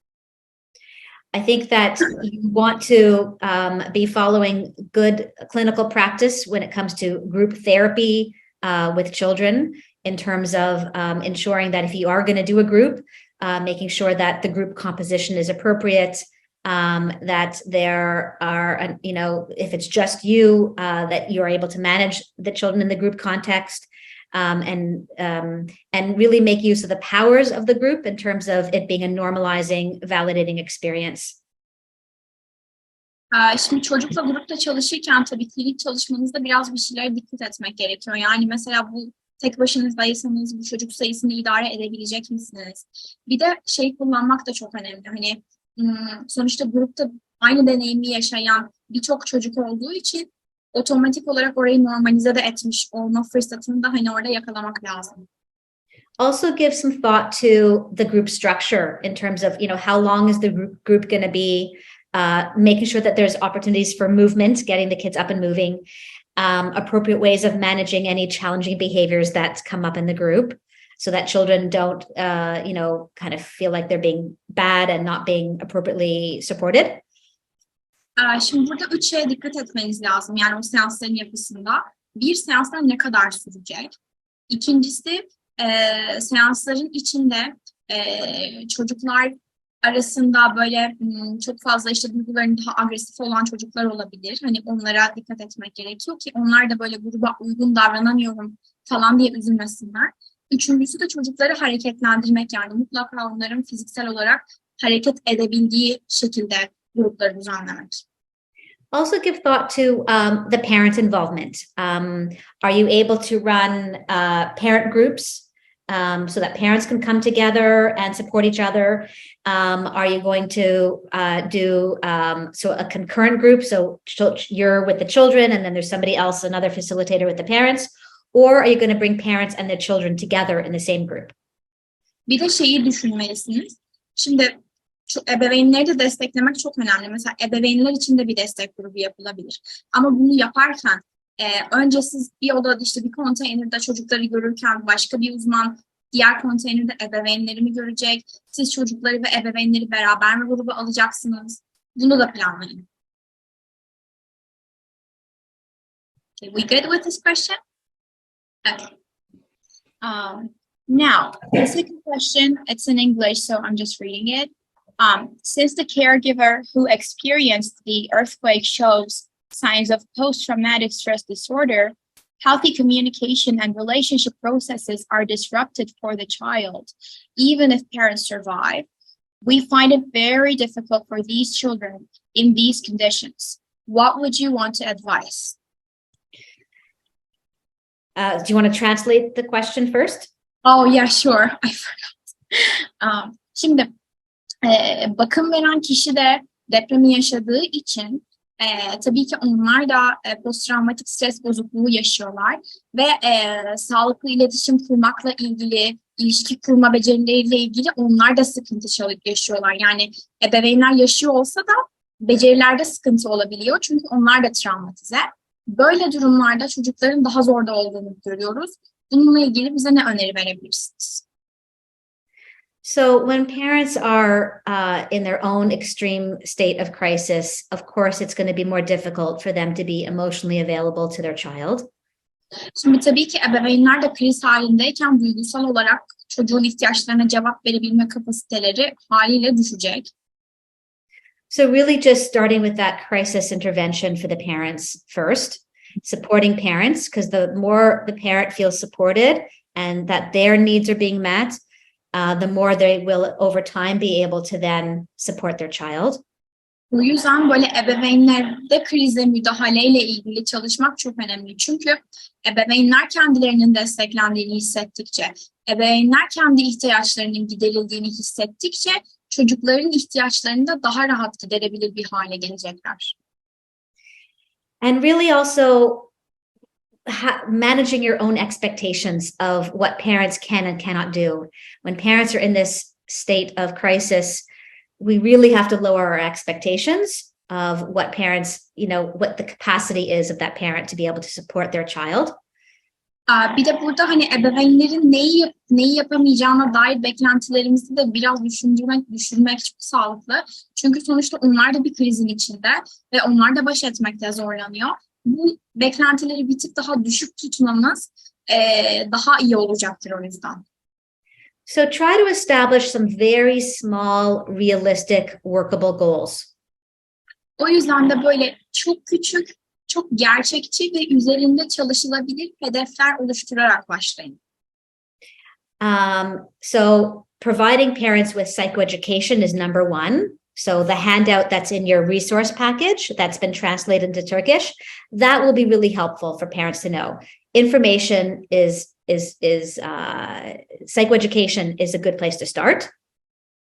Birinci yapacağımız şey psikoeğitim. Önce ebeveynlere psikoeğitim veriyoruz. Size verdiğimiz slaytlarda ve sonrasında vereceğimiz kağıtlarda da zaten bunlarla ilgili bilgiler mevcut. Önce bir ebeveynlerin ne olduğunu anlaması için onlara psikoeğitim veriyoruz. And think about little small steps that the parents can take. Ve ebeveynlerin yapabileceği böyle çok çok küçük adımlar düşünün. Can they lie beside their child, at bedtime and just gently rub the child's back?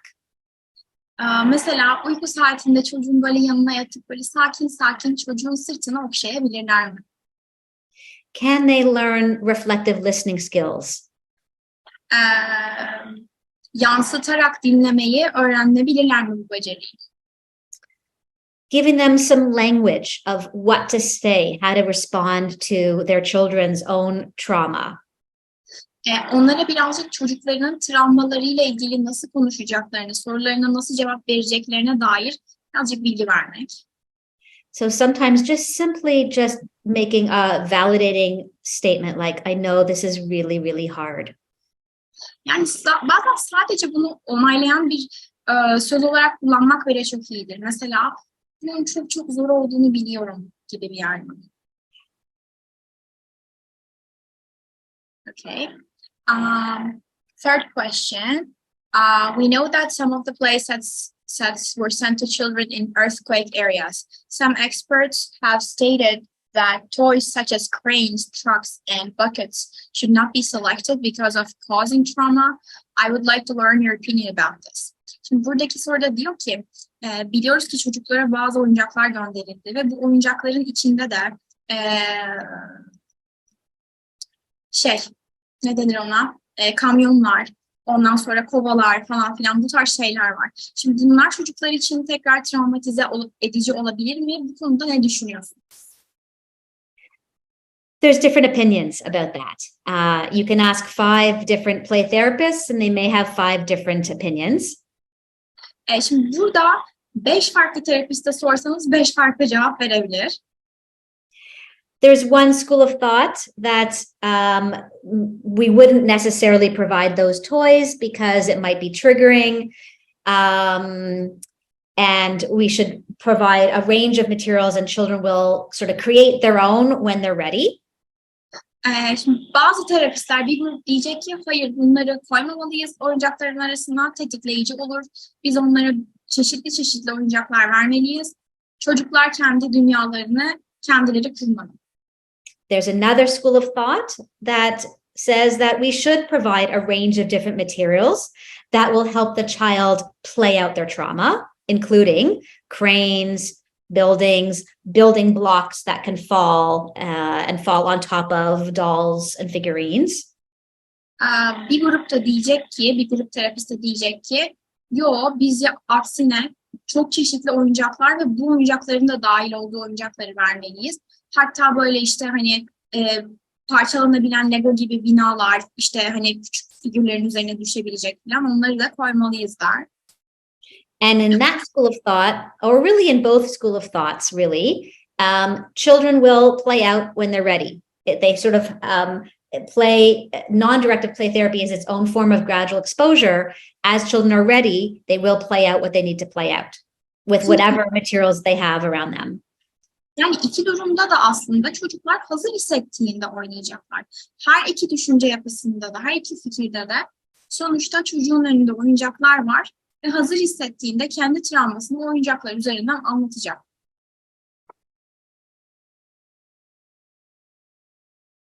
Okay, we have time for one last question. Okay. How can we better support the adaptation of children under the age of 12? So children attending primary school, etc., to issues such as an earthquake may happen again, and there's always a risk. These issues that even their parents have difficulty in adapting to. Bu da şöyle bir soru. 12 yaşın altındaki çocuklarda ilkokuldakilerde vesaire şöyle bir korku olabiliyor. Tekrar deprem olabilir, hala risk var. Böyle durumlarda bebeğinlerin de bu risk varlığına alışması zor olabiliyor. Bu durumda ne yapabiliriz? Right. I think really normalizing whatever fears and anxieties the child has. Of course, the child who's experienced this kind of severe trauma is going to be scared about what other bad, horrible things are going to happen. Yani burada en önemli şey aslında çocuğun yaşadığı travmayı normalize etmek. Tabii ki de bu kadar korkunç bir şey yaşayan bir çocuk başka şeyler, çok daha kötü şeyler başıma gelebilir diyecek. So I think a combination of validating their feelings and offering some reassurances is helpful. Yani burada şöyle bir kombinasyonla gitmek faydalı olabilir. Hem duygularını onaylamak, duyduğumuzu söylemek hem de biraz rahatlatıcı sözler kullanmak. And the interventions that I spoke about today are all targeted at really helping kids be able to manage their symptoms of PTSD. Şimdi bugün benim size bahsettiğim müdahaleler çocukların TSSB'siyle baş etmesi için yardımcı olacak müdahaleler. So us as therapists, teachers, caregivers, our role is really to provide that safe, calming presence for the child. Şimdi terapistler, öğretmenler ve ebeveynler olarak bizim rolümüz çocuk için o güvenliği, o sakinlik verici, huzurlu ortamı oluşturmaya çalışmak. And really fostering in children their own ability to self-regulate through some of the calming techniques that I demonstrated today. Bugün gösterdiğim sakinleştirme teknikleri yoluyla çocukların kendi kendini regüle edebilmesi ve sakinleştirebilmesi becerisini de arttırmaya çalışıyoruz. And prompting children to learn, practice, and use their cognitive coping strategies. Ve ayrıca çocukların bilişsel başa çıkma becerilerini öğrenip pratiğini yapıp kullanabilir hale gelmesini sağlıyoruz. So example, this is really scary and I'm scared about other bad things happening, but there are lots of adults who are here to help. Mesela bu yaşadığım şey korkunç ve başka korkunç şeylerin yaşanmasından korkuyorum. Ama beni koruyabilecek, bana yardımcı olabilecek yanımda yetişkinler var. I think that's a good place to end. So I want to really just once again thank all of you for the very important work that you are doing. I know this is really tough. And so the last thing I really want to emphasize is to take care of yourself. Remember your comforting drawing that you drew at the very beginning. Take care of yourself. Çok zor bir şey yaptığınızı biliyorum. O yüzden burada bitiriyor oluyoruz ama bitirmeden önce söylemek istediğim şey kendinize iyi bakın çünkü çok zor bir şey yapıyorsunuz ve eğitimin başında çizdiğimiz o rahatlatıcı resmi de yanınızda tutun. And Didem, if you want to just remind people about the recording and that and we encourage them to let their colleagues know that this recording is available for free to anybody around the world who would find this helpful. Mm-hmm. Yeah, so I mentioned it at the beginning, and we will be advertising that as well at the end by sending them emails. So we'll make sure that, it just gets like, I don't know, reached out by many other professionals. Yes, and encourage them to share it too with their own colleagues, that they can share the link. Ya, bugün kayıt aldık çünkü katılamayanlar olmuş olabilir, bugün uygun olmamış olabilir ama amacımız kayıt aldıktan sonra bir link paylaşıyor olacağız sizinle. İstediğiniz zaman diğer meslektaşlarınızla da paylaşabilirsiniz bugün gelememiş olanlarla. Dilediğiniz zaman girip izleyebilirsiniz. Ulaşabildiği kadar kişiye ulaşsın istiyoruz. Okay. Thank you. Everyone end with just one big deep breath. Yeah. Thank you so much for just coming and joining us and helping us and supporting us in these traumatic and bad days, and we just appreciate it so much and hope to get together again. Thanks, Liana. Thank you, everybody. Thank you. Okay, bye.